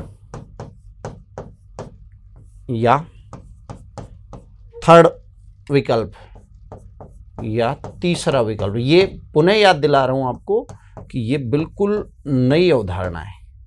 ये आपको अपनी गाइडों में तो कम से कम ना के बराबर मिलेगी, अच्छी किताबों में है, और हो सकता है कुछ एक बढ़िया जो एडवांस कोचिंग है उनके अध्यापक इसको पढ़ाते हों। अच्छी बात है, नहीं भी पढ़ाते कोई बात नहीं, जितेंद्र यादव आपके साथ है, आप हमारी क्लास देख सकते हैं कभी भी, सुबह शाम दोपहर जब मन करे जब, है ना। अब बात आती है सर तीसरा विकल्प में कौन कौन आते हैं, ये राज्य की प्रकृति कैसी बताते हैं। इसमें तीन विचारक हैं। पहला डेविड हेल्ड, दूसरा आता है जेम्स टिल्ली, और एक आता है माइकल मान। जेम्स टिल्ली,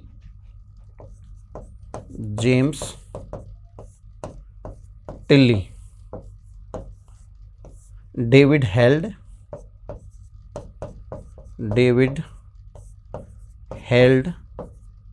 और माइकल मान।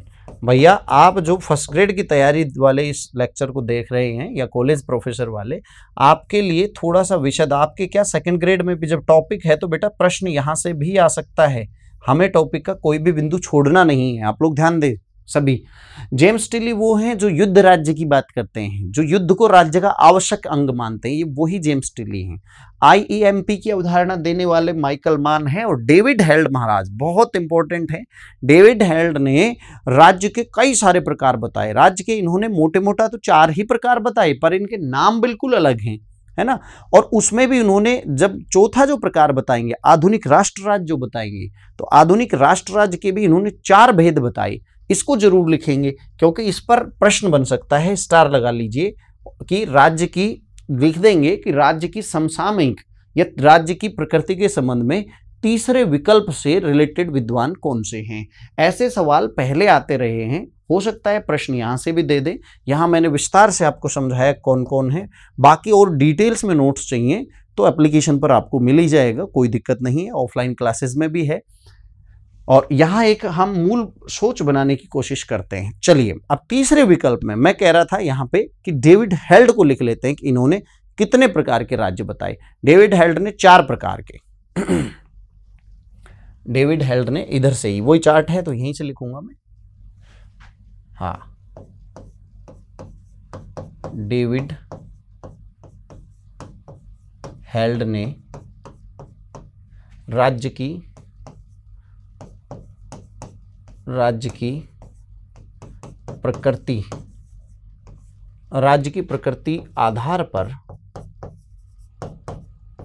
प्रकृति आधार पर 4 प्रकार के राज्य बताए। 4 प्रकार के राज्य, 4 प्रकार को अंडरलाइन कर लो, ये लो, और यहां से इन चारों प्रकारों को हम लिख लेते हैं। बेहतर होगा मैं इसको इस तरह से लिख दूं, नंबरिंग डाल दूं। सबसे पहले इन्होंने कहा भेंट लेने वाला, कि शुरू में भेंट लेने वाले राज्य अवतरित हुए थे। भेंट लेने वाले राज्य, ठीक है। इसके बाद ये कहते हैं कि इसके बाद आए संपदा राज्य। जैसे जैसे लोगों संपत्ति का उदय हुआ, प्रॉपर्टी पैदा हुई, तो उस प्रॉपर्टी की सुरक्षा के लिए राज्य नामक संस्था आई, तो संपदा राज्य। संपदा राज्य, संपदा राज्य। फिर तीसरा ये कहते हैं कि विभाजित प्राधिकार वाले राज्य आए, जहां अलग अलग परिवारों की, अलग अलग कुटुंबों की, अलग अलग कबीलों की सत्ताएं होती थी। इसको उन्होंने विभाजित प्राधिकार कहा, विभाजित प्राधिकार राज्य। विभाजित प्राधिकार राज्य क्या होते हैं? विभाजित प्राधिकार राज्य, मैंने कहा जहां प्राधिकार का मतलब होता है अथॉरिटी अंग्रेजी में, हिंदी में इसको सत्ता बोलते हैं। अर्थात एक ऐसी समाज, एक ऐसा राज्य जिसमें सत्ता या निर्णय लेने की जो पावर है वो बटी हुई थी, अलग अलग धड़े होते थे, बिल्कुल ये मेरा कबीला, ये तेरा कबीला, इस तरह की। इसके बाद अगला विकास क्रम में वो कहते हैं कि निरंकुश, फिर निरंकुश राज्य आए, और अंत में वो कहेंगे आधुनिक राष्ट्र राज्य। चौथा है निरंकुश।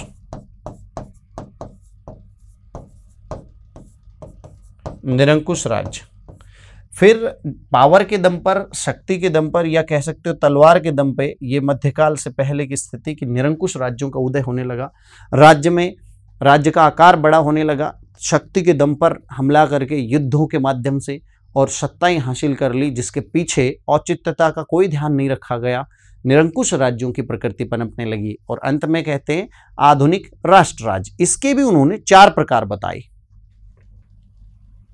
आधुनिक, ये 5वां हो गया इसका, आधुनिक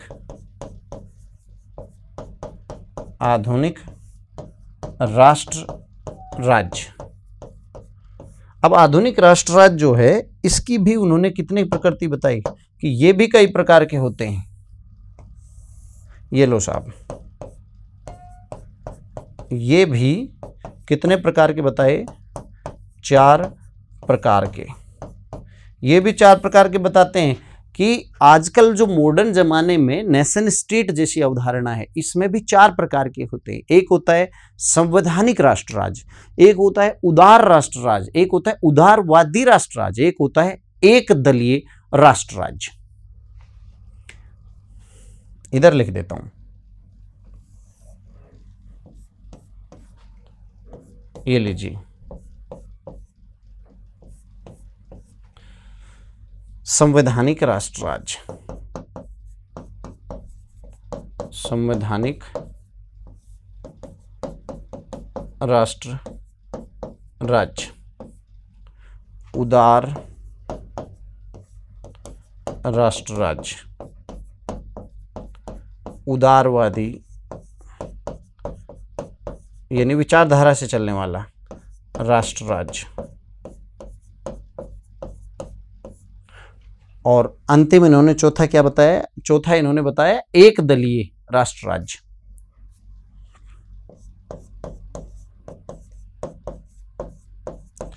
एक दलीय राष्ट्र राज्य। अब इनका एग्जाम्पल के तौर पे थोड़ा सा समझ लो बस।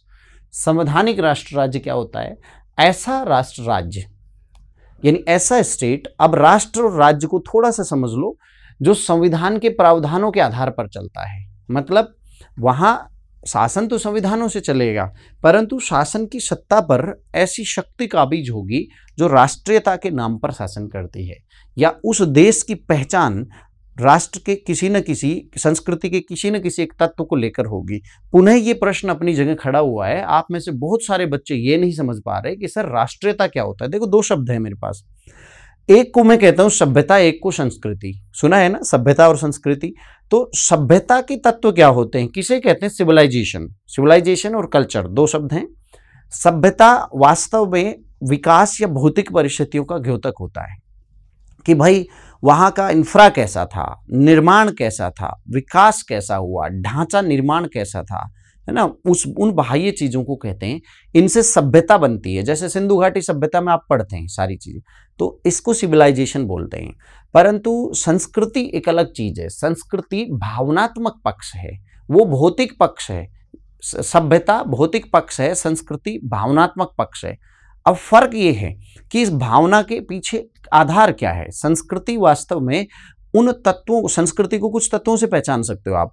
जब हम किसी भी, हमारी कोई भी भावनात्मक पहलू में एकता या प्यार प्रेम का भाव जगे किसी एक तत्व को लेके, हो सकता है वो बोली हो सकती है, बोली को लेकर एक का भाव आए, हो सकता है वो पहनावा हो सकता है वो कोई परंपरा हो सकती है, वो कोई तीज त्योहार कुछ हो सकता है, या फिर कोई जाति हो सकती है। अरे जाति तो छोड़ो, यहाँ पे प्रजाति तक को लेकर अपनत्व या एकत्व का भाव आ सकता है। जैसे ध्यान दें, जैसे इटली का राष्ट्रवाद जो था, इटली में राष्ट्रवादी शब्द, राष्ट्रवाद कैसे बढ़ा? उन्होंने संस्कृति के एक खास गुण को केंद्र बनाया। इटली में ये नारा दिया मुसोलिनी ने कि हम सबसे पहले, हमारा जो साम्राज्य है, रोम जो है, केंद्र रहा है पुनर्जागरण का भी और बहुत सारी बातों का। तो इटली की सर्वोच्चता, इटली के साहित्य को, सर्वोच्चता को या आविष्कारों को उसने दुहाई देकर और एक श्रेष्ठता का भाव, अपनत्व का भाव खड़ा करने की कोशिश की। तो ये इटली का अपना था। ऐसे जर्मनी का राष्ट्रवाद खड़ा हुआ, वो एक जाति विशेष पर या प्रजाति विशेष पर लेकर था कि हम जो जर्मन नस्ल है ये सबसे श्रेष्ठ है, यहूदी या और सब कीड़े मकोड़े हैं, पूरे संसार में सबसे श्रेष्ठ हम हैं। तो ये अपनत्व का, एकत्व का, ये जो भावना किसी एक तत्व को लेकर जब भावना प्रबल हो जाए, संस्कृति के तत्व को लेकर, इस पर बनी। तो राष्ट्रवाद वास्तव में एक सांस्कृतिक अवधारणा है कि भाई, जैसे आप भारत में सुनो एग्जाम्पल, भारत में जैसे हिंदू धर्म को लेकर, आपकी एक खास पहचान को लेकर, जिसे आप सनातन धर्म कहते हो, कुछ राजनीतिक गलियारों में कुछ राजनीतिक दल इसको गढ़ने की कोशिश करते हैं कि भाई हमारी पहचान तो इस धर्म से है या इस तरह से। तो हिंदुत्व, राष्ट्रवादी एक लहर कहते हैं, हालांकि मैं नहीं मानता, पर हिंदुत्व को आधार बनाकर वो राष्ट्रवाद को गढ़ना चाहते हैं। मैं इसके न तो पक्ष में हूं न विपक्ष में हूं, पर मैं एक राजनीति का विद्यार्थी हूं। कभी फिर चर्चा करेंगे कि ये सही है या गलत। पर जो भारत को जानता है, वो भारत को जो जानता है, तो वो ये भी जानता है कि भारत की संस्कृति एक ऐसी बगिया की तरह है, एक ऐसे बाग बगीचे की तरह है जहां तरह तरह के रंगीन फूल इसकी पहली पहचान है। यहाँ पे ये संस्कृति भी पनपती है, वो यहाँ पे पहाड़ी संस्कृति भी है, रेगिस्तानी संस्कृति भी है। यहाँ पे बोली और भाषाएं भी इतनी है कि संविधान में देखो कितनी सारी शामिल कर रखी हैं। यस और नो? तो यहाँ भला एक पहचान कोई इतनी बड़ी कैसे हो सकती है कि दूसरी उसके नीचे दब जाए? ये तो भारतीयता का ही नुकसान हुआ ना। ऐसा विविधताओं में एकता वाली हमारी भारतीयता है, इसे डाइवर्सिटी कहते हैं। डाइवर्सिटी इंडिया की पहचान है, हिंदुस्तान की पहचान है। इसमें भला पश्चिम की तरह की राष्ट्रवाद कहां से आ जाएगा? राइट? चलिए, मुद्दे से भटकेंगे नहीं, पर ये थे 4 राज्य। 4 डेविड हेल्ड ने जो है आधुनिक राष्ट्र राज्य के कितने प्रकार बताए? 4। कौन कौन से? ये भी। और डेविड हेल्ड ने प्रकृति, कितनी प्रकृति के राज्य बताए? 5 प्रकृति के उन्होंने राज्य बताए। ये था डेविड हेल्ड का वर्गीकरण। ध्यान से समझना इन चीजों को। अभी यहाँ पे संवैधानिक उदारवाद के बाद अगर हम आगे बढ़ें, तो अब हम देखेंगे कि सर वास्तव में कौन सी विचारधारा ने क्या क्या किस किस तरह के राज्य बताए, कौन सी विचारधारा किसका समर्थन करती है। ये भी प्रश्न बन जाता है कई बार कि मार्क्सवाद कैसे राज्य का समर्थन करते हैं। भाई राज्य असल में वर्किंग स्थिति में रात्रि प्रहरी होता है कि लोक कल्याणकारी होता है। राज्य को कौन यंत्र के रूप में मानता है, कौन समुदाय के रूप में देखता है, कौन कल्याण के उपकरण के रूप में देखता है। राज्य शक्ति संगठन है या राज्य वर्ग के हितों को साधने का एक वर्ग संगठन है,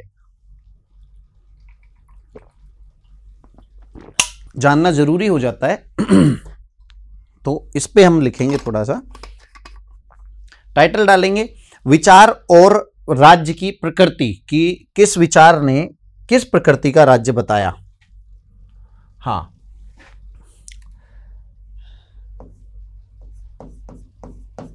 विभिन्न प्रकृति के राज्य, विभिन्न प्रकृति के राज्य तथा, अभी देखो उत्पत्ति के सिद्धांतों पर बाद में चलेंगे, तथा उनके समर्थक विचार कि कौन से विचार ने कौन सी प्रकृति के राज्य को स्वीकार किया, ये कैसा राज्य को कैसा मानकर चलते हैं। ठीक है, ये लीजिए, ये प्रश्न बहुत इंपॉर्टेंट बनता है, सीधा सवाल आता है। आप सभी सेकंड ग्रेड एसएसटी वाले, फर्स्ट ग्रेड वाले इसको ध्यान रखें। एक तरफ तो हम राज्य की प्रकृति लिख लेते हैं, एक तरफ हम विचार लिख लेते हैं। तो इधर तो विचार को देखेंगे किस विचार ने, और इधर राज्य की प्रकृति, राज्य की प्रकृति कि भाई अमुक राज्य ने या अमुक विचार ने इस प्रकृति का राज्य माना है। तो सबसे पहले मैं आपसे मार्क्सवाद का ही पूछ लूं तो कैसा रहेगा, है ना। मार्क्सवाद पूछ लेते हैं, समाजवाद भी पूछ लेते हैं, आदर्शवाद पूछ लेते हैं। सबसे पहले आदर्शवाद को लिख लेते हैं।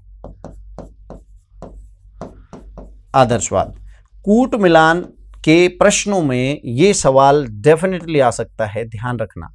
कूट मिलान टाइप के जो प्रश्न होंगे उनमें इस तरह का सवाल बनेगा। यहाँ पे आदर्शवाद बहुत सबसे पहले का विचार है, जैसे हीगल जैसे लोग हैं वो मानकर चलते हैं, जैसे आपके शून्यवाद के प्रणेता हैं, ये जो विचारक हैं ये राज्य को केंद्र में रखते हैं। ये राज्य को इस धरातल पर ईश्वर की, राजा को ईश्वर की संतति मानते हैं। ये मानते हैं कि राजा इस जहान में भगवान का अवतार होता है।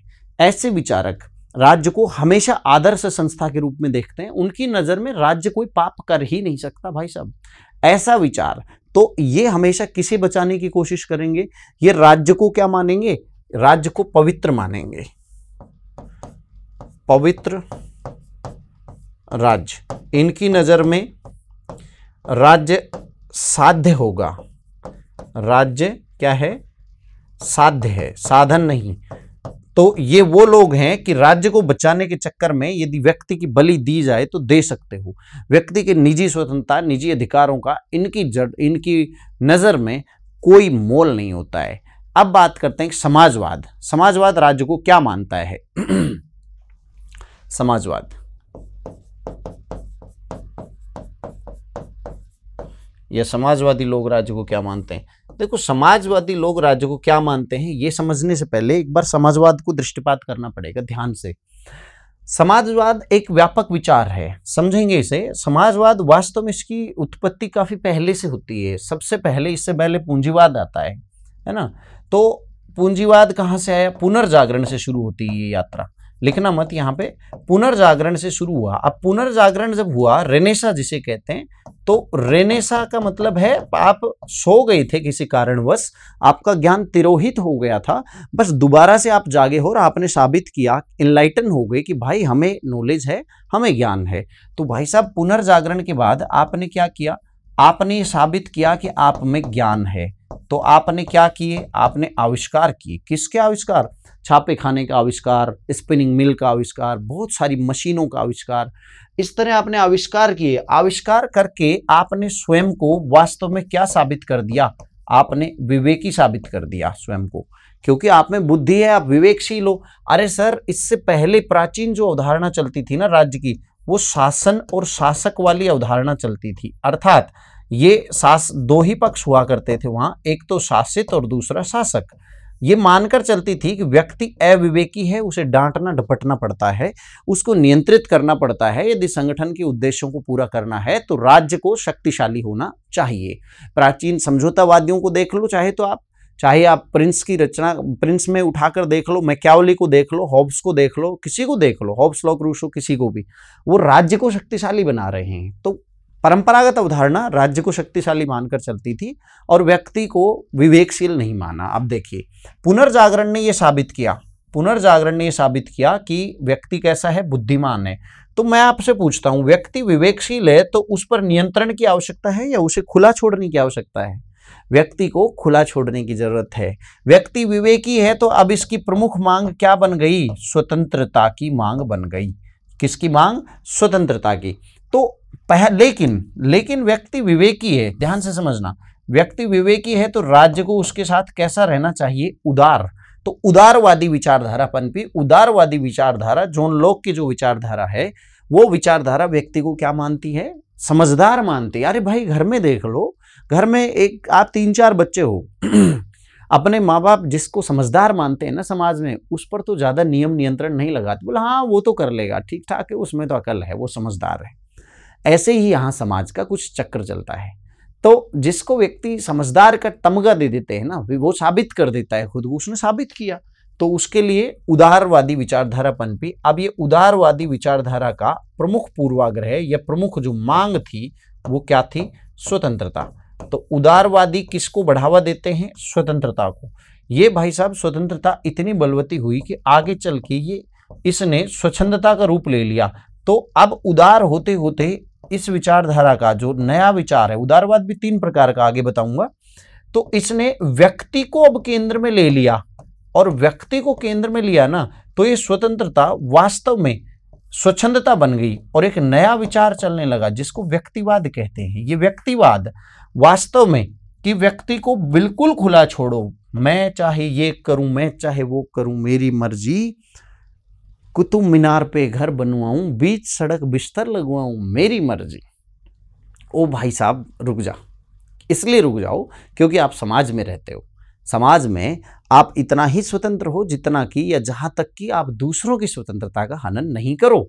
आपके स्वतंत्र रहने से सबसे बड़ा नुकसान समाज का हुआ है, यस और नो? हाँ, यही आरोप लेकर आता है समाजवाद, क्योंकि इस स्वतंत्रता को आधिक्य से सबसे बड़ा नुकसान जो हुआ वो किसका हुआ? समानता का।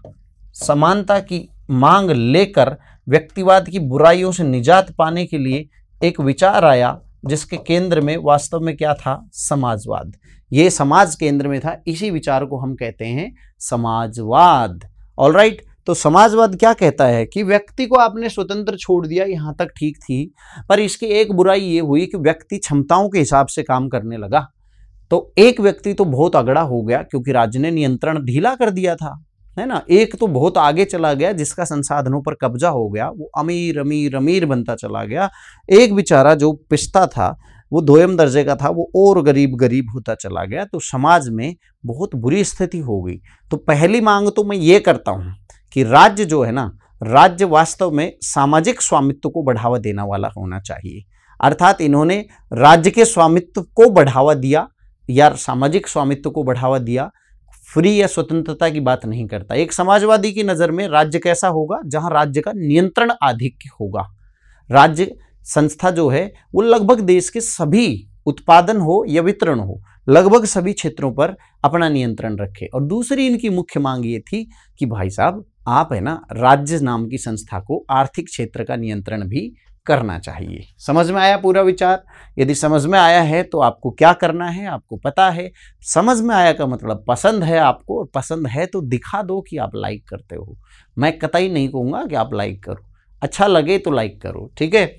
चलो, ये पूरी कथा कहानी आपकी समझ में आई उम्मीद करता हूँ। बिल्कुल फिर से लिख देंगे चार्ट, कोई बात नहीं, बट शॉर्ट में लिख रहा हूँ मैं। समाजवादी विचारों में राज्य कैसा था, ये राज्य या सामाजिक स्वामित्व की बात करते हैं। सामाजिक या राज्य स्वामित्व, राज्य स्वामित्व। और राज्य का स्वामित्व एक क्षेत्र में सामाजिक या राजनीतिक में नहीं बल्कि आर्थिक क्षेत्र में भी आर्थिक क्षेत्र में भी हो, ऐसा राज्य होना चाहिए। तो ये कहते हैं कि भाई राज्य के स्वामित्व में चीजें रहेंगी तो शोषण नहीं होगा आम लोगों का। ये थॉट क्या कहलाई? मोटे मोटा रूप में समाजवाद। मोटे मोटा रूप में मैं इसलिए बोल रहा हूं कि विचारधारा जब पढ़ाऊंगा तो समाजवाद 8 प्रकार का होता है। सोरेल का अलग है, हर एक का अलग अलग। एक है स्वप्नलोकीय समाजवाद, एक सुधारवादी समाजवाद, कहीं क्रांतिकारी, कहीं गिल्ड चलता है, कहीं फैबियन समाजवाद चलता है, सबका अलग अलग। ये समाजवाद वास्तव में जीडीएच कोल एक विद्वान हुए, जीडीएच कोल कहते हैं कि समाजवाद एक ऐसा टोपा है, ऐसा विकृत हैट है, हैट टोपी ऐसी विकृत हैट है जिसका आकार स्वयं का बिगड़ा हुआ है, उसका स्वयं का कोई आकार ही नहीं है। मैंने पूछा क्यों कोल साहब? तो वो कहते हैं भाई इसने जिस सर पर इसको रखा गया उस सर के अनुसार आकार ले लेती है, ये इतनी विकृत टोपी है। अर्थात समाजवाद जिसके हाथ जो लगा उसने वैसे ही परिभाषित कर दिया। तो बहुत प्रकार के समाजवाद चलते हैं, पर मोटे मोटे रूप में ये होता है। राजनीति विज्ञान में 8 प्रकार के समाजवादों को हम चर्चा करते हैं, आपको पढ़ाते हैं। एक आता है यहाँ पे अराजकतावादी। अराजकतावादी राज्य को क्या मानते हैं? ये बुराइयों की जड़ मानते हैं। अराजकता, अराजकतावाद की नजर में राज्य बुराई की संस्था, बुराई की संस्था। तो ये कहते हैं राज्य को तो होना ही नहीं चाहिए। बहुत प्रकार के अराजकतावादी होते हैं, यहाँ चर्चा नहीं करूंगा, जरूरत नहीं है, क्योंकि सिर्फ राज्य पर चर्चा कंसंट्रेट कर रहे हैं हम। अराजक अर्थात राज्य जैसी संस्था की देयर इज नो नीड, जरूरत ही नहीं है। बहुत प्रकार के अराजकतावादी होते हैं। एक तो ऐसा होता है जो नैतिकता के आधार पर ये कहता है कि भैया, जैसे गांधी जी हैं हमारे, गांधी जी का नैतिक अराजकतावाद है। वो कहते हैं कि जब रामराज आएगा, व्यक्ति अपने आत्मा की सुनेगा, ट्रस्टीशिप का अवधारणा जब होगी कि कोई धन पर कब्जा नहीं करेगा, शासक लोग खुद को केवल ट्रस्टी समझेंगे, तो जब इतना अच्छा रामराज होगा ग्राम स्वराज के बाद, तो मुझे नहीं लगता कि सेना या पुलिस की आवश्यकता रह जाएगी। जब सेना और पुलिस की आवश्यकता ही नहीं तो राज्य की भी कोई आवश्यकता नहीं। तो एक दिन ऐसा आएगा कि रामराज्य स्थापित हो जाएगा। इस अर्थ में गांधी जी ने अपना नैतिक अराजकतावाद पेश किया। ऐसे ही आते हैं कई और विद्वान आते हैं, जैसे किसी ने धर्म के आधार पर प्रस्तुत किया, यहाँ पे किसी ने जो है सीधा कहा कि उखाड़ के फेंक दो, उग्र अराजकतावादी थे। तो ये अराजकतावादी राज्य को बुरा मानते हैं, गैर जरूरी मानते हैं। ठीक है, अगला जो विचार हो सकता है, ये समाजवाद के बाद आदर्शवाद हो गया। तानाशाही को देख लेते हैं।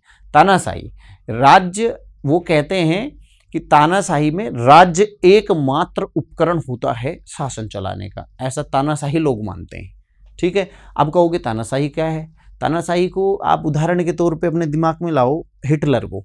वो कहता है राज्य ही सब कुछ है, अर्थात राज्य पर आधिपत्य जमाने वाले शासक कहेंगे कि एको अहम दुओ नास्ति न भूतो न भविष्यति, एक मैं हूं, दूसरे किसी का अस्तित्व नहीं है मेरे आगे। ठीक है, ये कहेंगे। मार्क्सवाद लिख लिया आपने? नहीं लिखा है। मार्क्सवाद, जैसे मार्क्सवादी क्या कहेंगे? मार्क्सवादी या मार्क्सवाद राज्य के बारे में क्या कहते हैं? मार्क्सवादी भी राज्य को एक वर्ग संगठन कहते हैं कि राज्य एक वर्ग विशेष ने बना रखा है दूसरे वर्ग का शोषण करने के लिए। तो मार्क्सवाद की नजर में ये क्या है?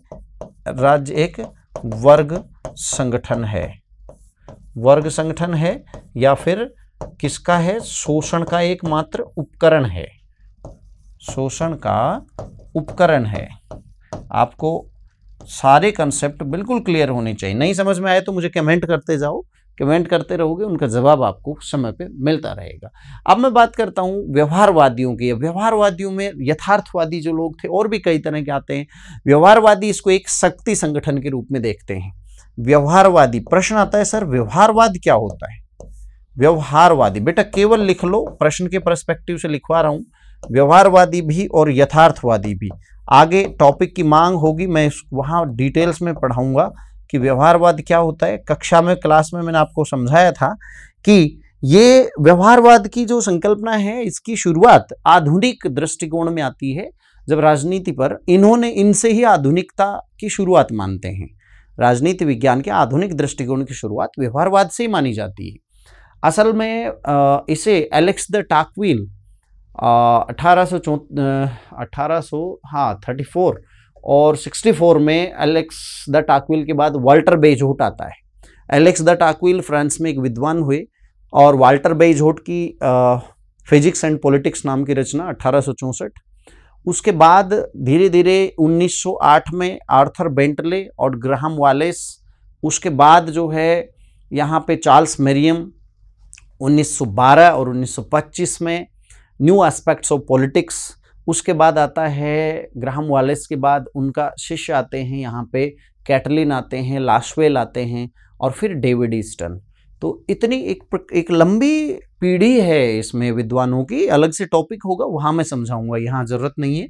तो ये सभी लोग, ये व्यवहारवादी लोग, वास्तव में व्यवहारवाद के साथ यथार्थवादी भी, ये क्या कहते हैं कि राज्य का आधार शक्ति है, राज्य का आधार शक्ति है। अर्थात इनका मानना था राज्य का आधार शक्ति। ये कहते हैं भय बिना प्रीत होत न गुसाई, राज्य का आधार शक्ति है। और कोई सर कोई प्रश्न बाहर नहीं जाना चाहिए। बाहर का मतलब है, अब जैसे टीएच ग्रीन है, वो राज्य का आधार शक्ति नहीं बल्कि इच्छा को बताता है। इसी तरह स्पेंसर है, स्पेंसर राज्य को एक पारस्परिक सुरक्षा कंपनी बोलता है, स्पेंसर राज्य को पारस्परिक सुरक्षा कंपनी बोलता है। बहुत सारी चीजें मैं जो बोलता हूं आप पॉज करके लिख सकते हैं, सारी चीजें लिखूंगा, वीडियो बहुत लंबा हो जाएगा। आधुनिक, अब बात करते हैं उदारवाद की कि उदारवादी क्या कहते हैं। उदारवादी एक बड़ी पीढ़ी है, ये मान लो। उदारवाद में 3 प्रकार की अलग अलग धाराएं चलती हैं। एक बार उदारवाद को देख लेते हैं, अभी समझाया था उदारवाद। उदारवाद राज्य को क्या मानता है। उदारवाद में 3 अलग अलग पीढ़ियां हैं। पहला परंपरागत उदारवाद, जो ये कहता है कि व्यक्ति समझदार है, उसको फ्री छोड़ो भाई। लेकिन मैंने पूछा राज्य को कहाँ रखें, तो वो कहता है कि सर राज्य एक पुलिस राज्य की तरह रह सकता है, एक रात्रि प्रहरी राज्य की तरह रह सकता है, जो आंशिक रूप से ध्यान रखे कि कहीं किसी का फालतू में कोई संस्था शोषण तो नहीं कर रही है, बाकी व्यक्ति क्या करते हैं उनको बिल्कुल फ्री छोड़ दिया जाए। ठीक है, अब राज्य जब कुछ करेगा नहीं, इस तरह की बात करेगा, तो दिक्कत होगी। दिक्कत कैसी होगी कि राज्य रोलिंग बैक स्टेट हो रहा है ना, पीछे जा रहा है थोड़ा सा। तो यदि समाज में सब लोग, तो आप जानते हैं एक जैसे होते नहीं हैं, कुछ विकलांग हैं, कुछ पिछड़े हैं, कुछ कम संसाधनों वाले हैं बेचारे।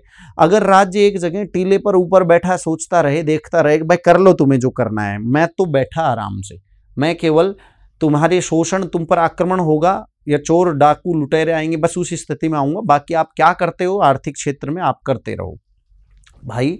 ऐसे में तो जो राज्य का पिछड़ा वर्ग है उसका तो बंटाधार हो जाएगा।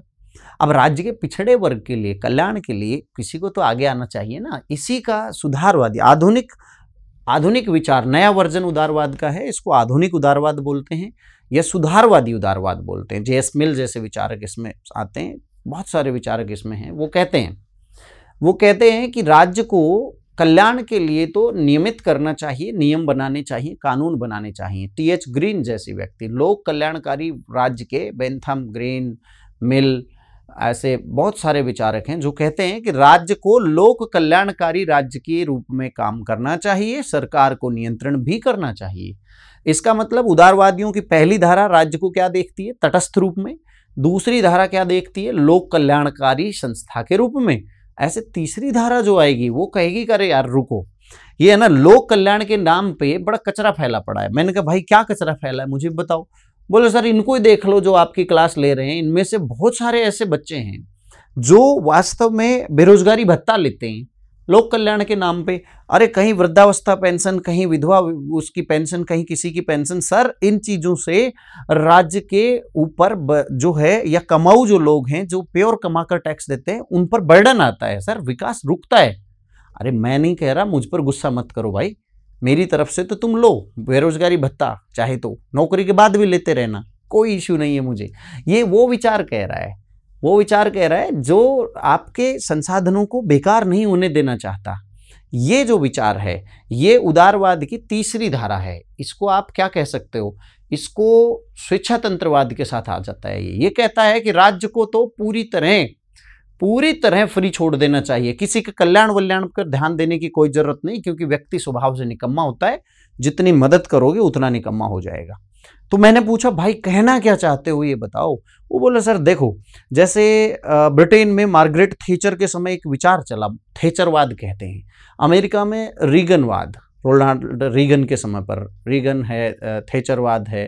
तो इन्होंने क्या किया, इन्होंने अपना विकास तेजी से करने के लिए राज्य के नियंत्रण को, उसकी पॉलिसी को, उसकी लाइसेंस पॉलिसी को ढीला कर दिया, कम कर दिया, राज्य पीछे चला गया।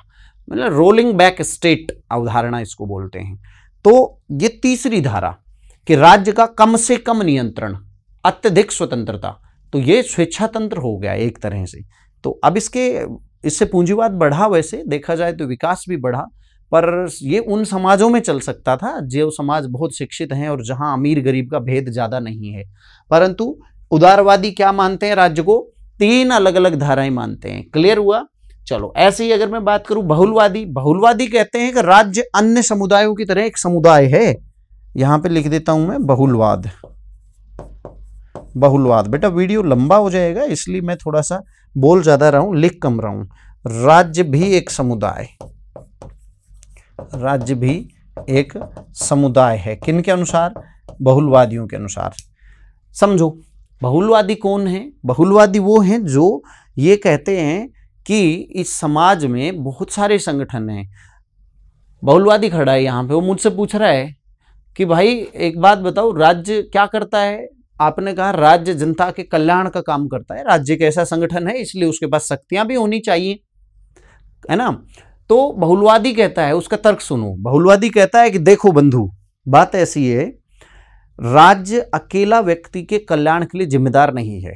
ये तो आप भी मानते हैं कि राज्य अपने कल्याण के लिए, व्यक्ति अपने कल्याण के लिए जन्म लेता है तब से और बूढ़ा होता है तब तक।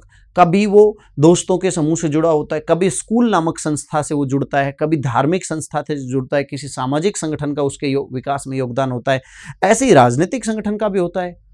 अच्छा, मैंने इनकी भी बात सुनी, इनकी भी, मैंने कहा यार आप बात तो सही कह रहे हो भाई बहुलवादी। अरे सर, हम यही तो कहना चाहते हैं कि व्यक्ति के विकास का ठेका एक अकेले समुदाय ने नहीं लिया है, राज्य भी अन्य समुदायों की तरह एक समुदाय मात्र है। तो शक्ति कहाँ पे दे दूं? शक्ति सर इन सारे समुदायों में बांट दो, केंद्रीकृत मत रखो। तो अंततः कहना क्या चाहते हो? राज्य क्या है? सर, राज्य भी और समुदायों की तरह एक समुदाय मात्र है बहुलवादियों के अनुसार। Is it clear?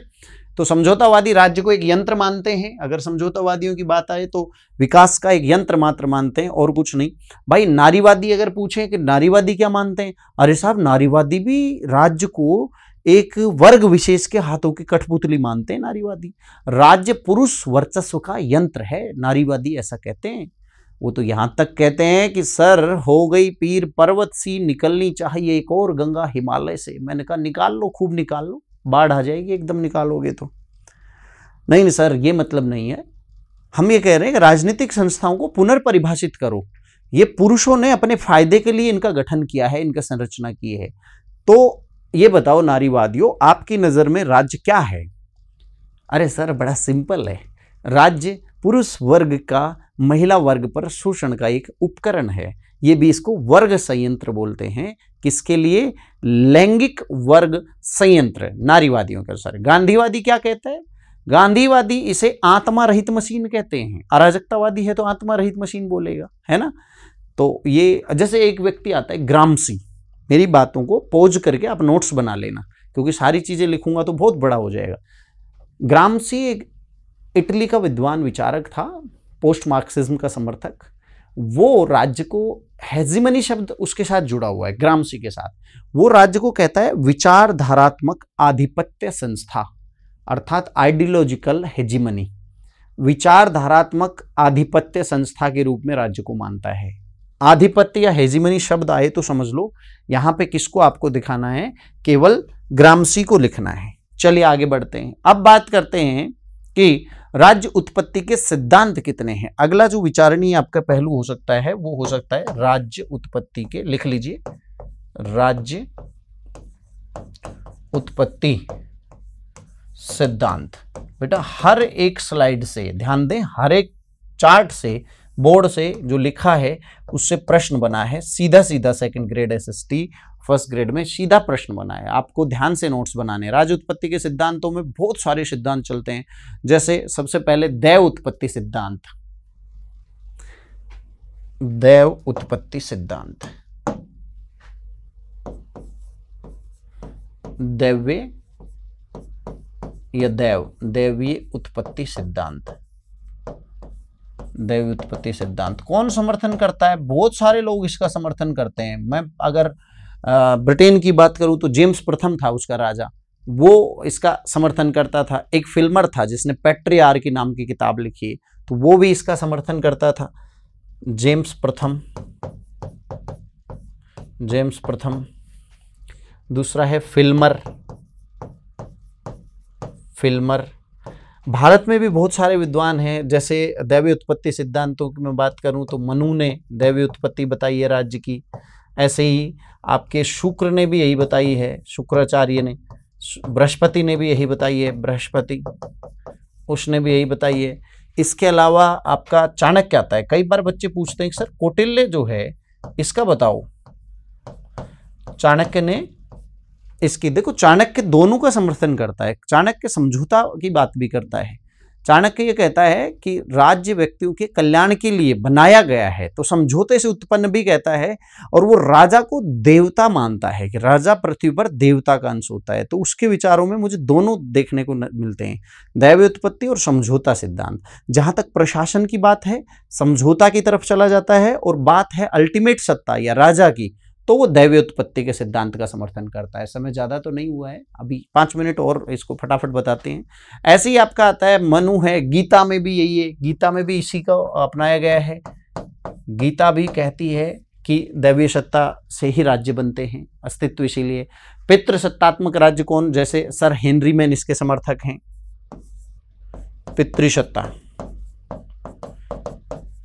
पितृसत्ता कौन है? Sir Henry man.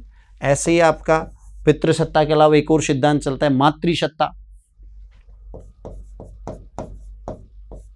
मातृसत्ता उत्पत्ति के सिद्धांतों से राज्य की उत्पत्ति कौन कौन मानते हैं? मातृसत्ता में जैसे ओपनहाइमर है, डेविड ह्यूम है, नीत्शे है।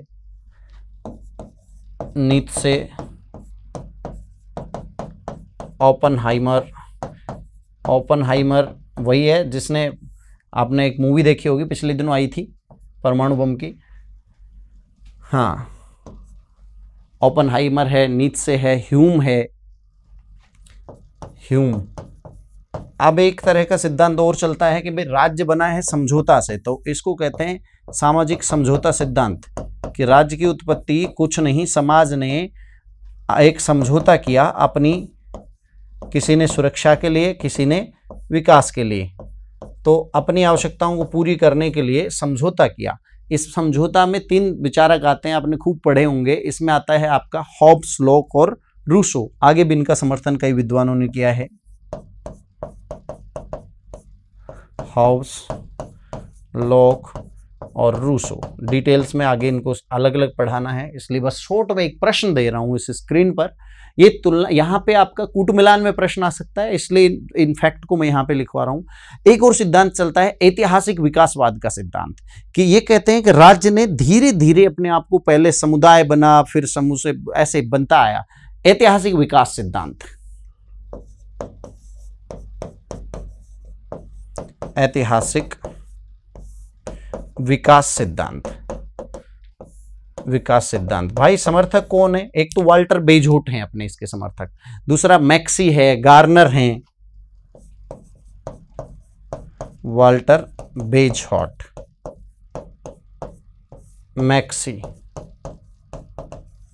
गार्नर, ये सब क्या कहते हैं कि राज्य जो है धीरे धीरे विकसित हुआ है। समुदाय ने अपनी आवश्यकताओं के हिसाब से राज्य को, समय की मांग के हिसाब से राज्य को धीरे धीरे विकसित किया है। तो एक और प्रश्न, एक और जिज्ञासा बनती है कि सर राज्य अगर विकसित ही हुआ है तो ये राज्य किस चरणों में विकसित हुआ? क्या हम इन चरणों की जानकारी भी ले सकते हैं? सबसे पहले पब्लिक में क्या होता है, अपने कुछ ग्रुप होते हैं, समूह होते हैं, जिनको हम स्वजन समूह कह सकते हैं। इन स्वजन समूह के बाद संपत्ति के आधार पर रक्षा करने वाला, इसके चरणों को अगर मैं लिखूं तो सबसे पहले बना स्वजन समूह। कौन मानता है? ऐतिहासिक विकास सिद्धांत वाले कहते हैं। इसके बाद इन्होंने कहा कि संपत्ति की रक्षा के लिए संपत्ति राज्य बना, संपत्ति राज्य। इस विचार का समर्थन मुझे बुद्धिज्म के एक विचार चलता है, अग्गासुत या अगानासुत, चलता है फर्स्ट ग्रेड और कॉलेज प्रोफेसर में भी आता है। बुद्धिज्म में कहा गया है, एक पिटक है उसका, उसके 38वें सूत्र में, सॉरी 19वें सूत्र में है कि सबसे पहले क्या हुआ, कबीलों के रूप में जनता रहती थी, लोग थे, तो एक बार आग लग गई, तो आग में कुछ घास के दाने थोड़े भुन गए, तो वो भुने हुए दाने उन्होंने खाए, तो उनको अन्न से परिचय हुआ, पहली बार की अनाज है ये। इसको फिर उसका संग्रह करने लगे, तो उस अनाज के संग्रह की रखवाली भी जरूरी थी। तो वो अनाज उस वक्त की संपत्ति हुआ करती थी, पशु और अनाज उनकी संपत्ति बना। इस तरह उसकी सुरक्षा करने के लिए उन्होंने शक्तिशाली को नियुक्त किया कि भैया हमारी संपत्ति की आप सुरक्षा करना। तो ऐसे राजा का जन्म हुआ, तो वो जो राज्य बना उसको संपत्ति राज्य कहते हैं। ठीक है, संपत्ति राज्य।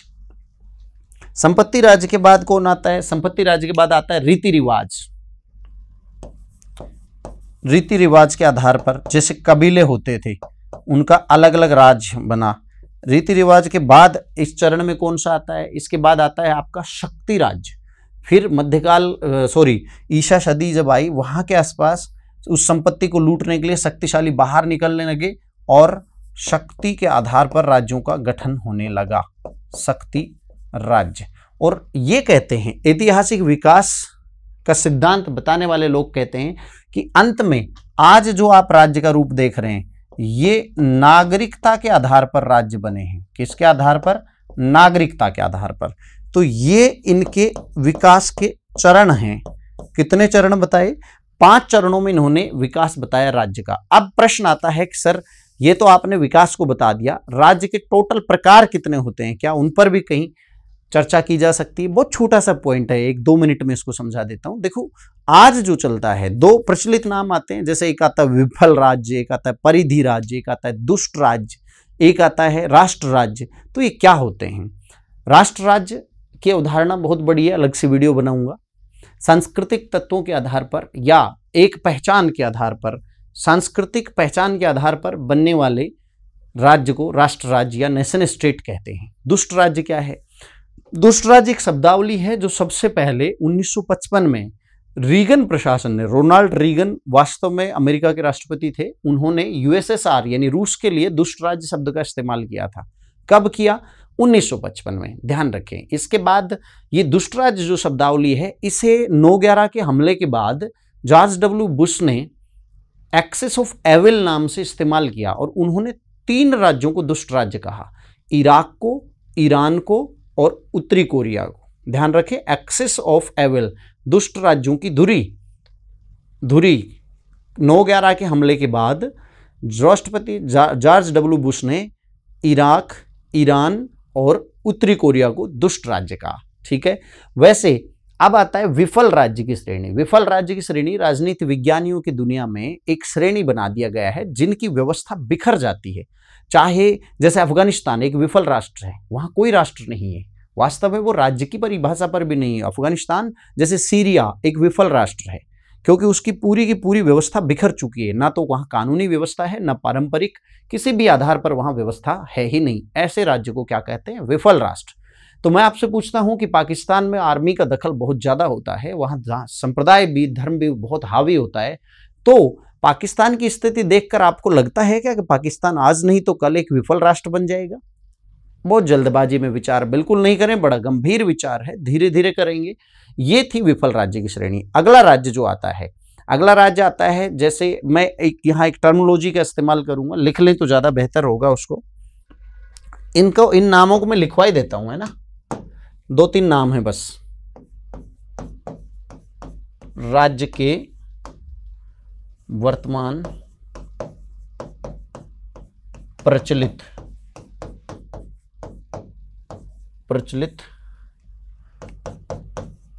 प्रकार।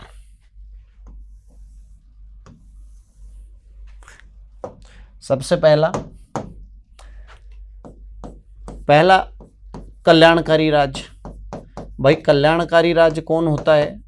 जो अपनी जनता, अपने निवासियों के कल्याण को केंद्र में रखकर अपनी नीतियां बनाता है। कल्याणकारी राज्य का उद्देश्य लाभ कमाना नहीं होता, बल्कि तमाम संसाधनों का उपयोग वो जनता के, आम लोगों के कल्याण के लिए करता है। ये होता है कल्याणकारी राज्य। दूसरा मैंने आपको समझाया राष्ट्र राज्य।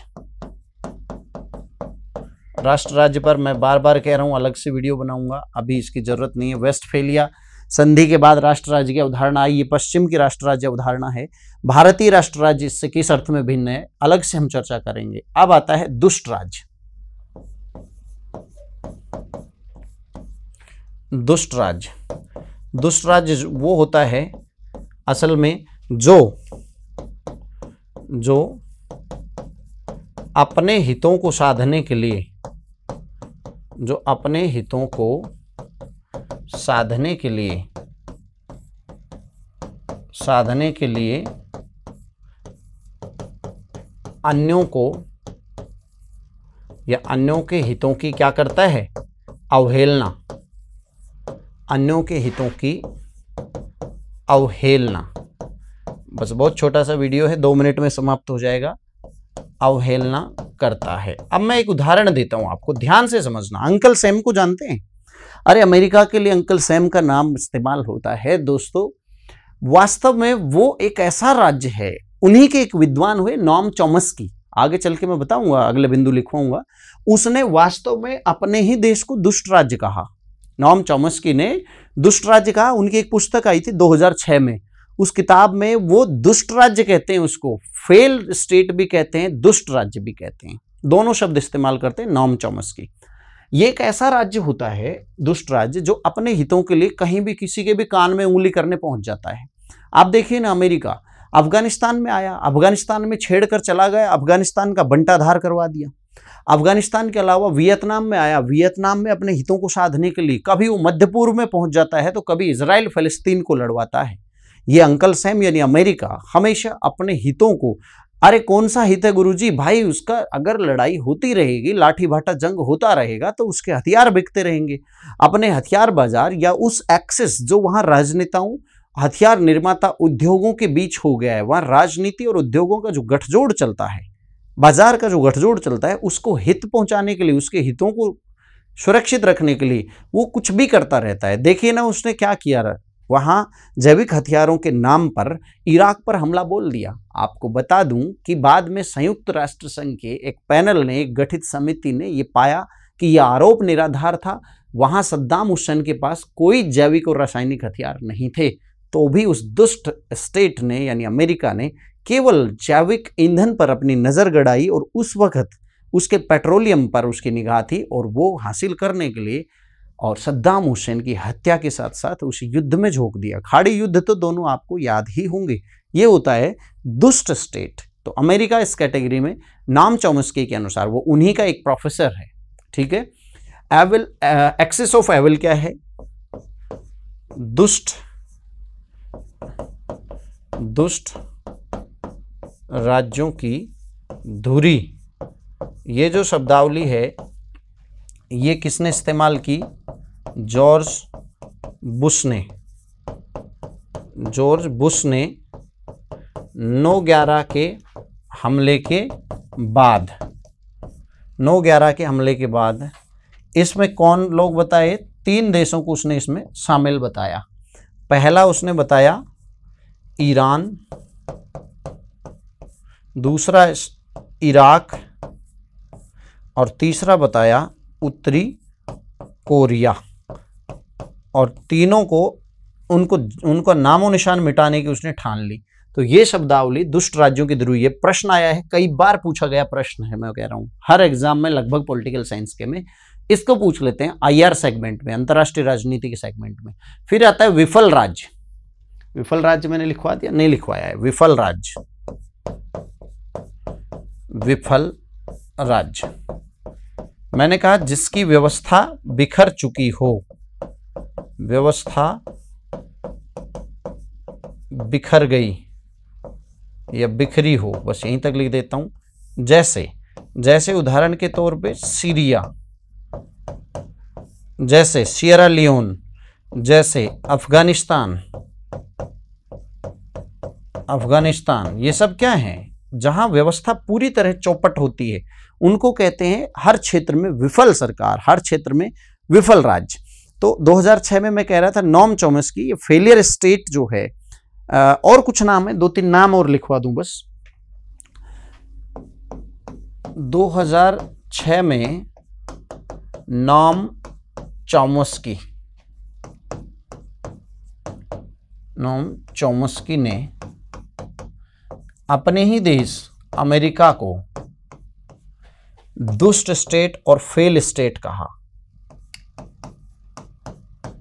फेलियर तथा रॉक यानी दुष्ट,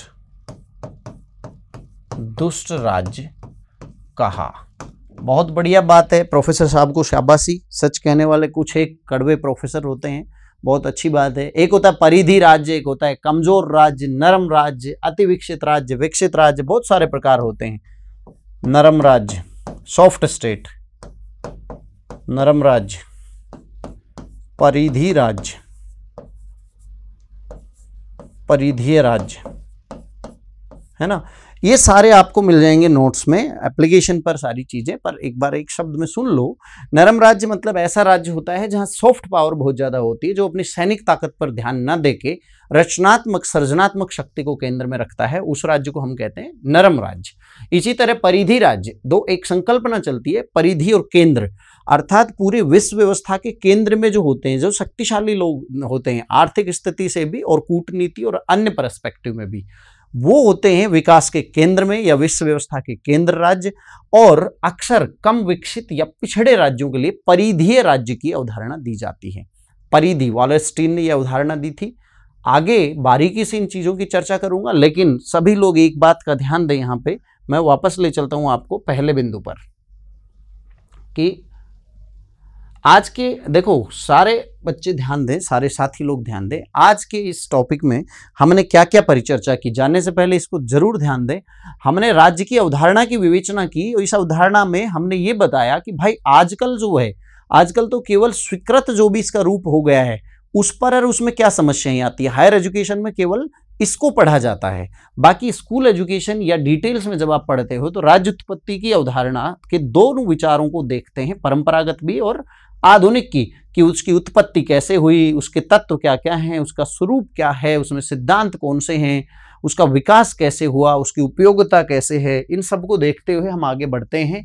एक कथन है, यहाँ जिज्ञासा आई कि राज्य की परिभाषा किसने क्या दी, तो भाई सुलझे की बात लिख लेते हैं, बाकी नोट्स में देख लेना। सुलझे कहते हैं कि जितने लेखक यानी जितने मुंह उतनी बात, ठीक है। बात आती है कि सर शब्द क्या है, या इस राज्य का ऐतिहासिक विकास क्रम कैसे है। तो मैंने शब्दों के संदर्भ में यहाँ नहीं लिखा कि किसने क्या क्या कहा, अरस्तु ने क्या कहा, प्लेटो ने राज्य के लिए क्या शब्द का इस्तेमाल किया, मैकियावेली ने क्या इस्तेमाल किया, चाणक्य ने क्या कहा, सब ने अपना अपना अलग अलग नाम लिया दौर में। तो ये डिटेल्स भी आपको जो है नोट्स में मिल जाएगी। यहाँ समय का मेरे पास अभाव है, इसलिए मैंने थोड़ा छोटा कर लिया, एप्लीकेशन पर है वो। राज्य का ऐतिहासिक विकास को पढ़ते हुए फिर हमने देखा कि राज्य का जो विकास क्रम है ये दो ही अवधारणाओं में बांटकर पढ़ा।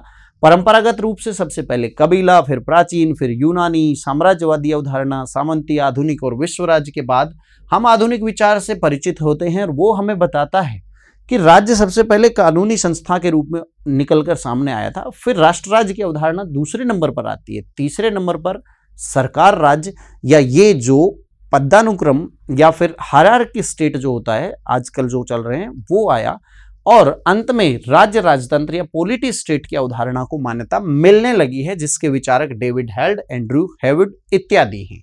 ऑलराइट, इसको देखते हुए ये अभी चर्चा का विषय नहीं है, ये बिल्कुल नया है, नया टॉपिक है। कॉलेज प्रोफेसर और फर्स्ट ग्रेड में विचार किया जा सकता है, सेकंड ग्रेड वालों आप भी पढ़ लो, पर अच्छा रहेगा एडवांस में ध्यान दे लेंगे। आगे बढ़ते हैं। ये आज की थी अपनी क्लास, तो आपको अपनी क्लास कैसी लगी ये मुझे ज़रूर बताएं, और अभी तुरंत इस पर कमेंट का मैं जवाब देता रहूँगा। अगला वीडियो जल्द ही आपके लिए लेकर आएंगे राजनीति विज्ञान और लोक प्रशासन का। अब मुझे यानी जितेंद्र यादव को दीजिए इजाज़त, परंतु सुनिए, इस पर जो क्वेश्चंस बनते हैं उनको मैं लेकर एक अलग सत्र में आऊँगा। प्री ईयर में आए हुए क्वेश्चंस और संभावित प्रश्नों को डिस्कस करेंगे। नमस्कार।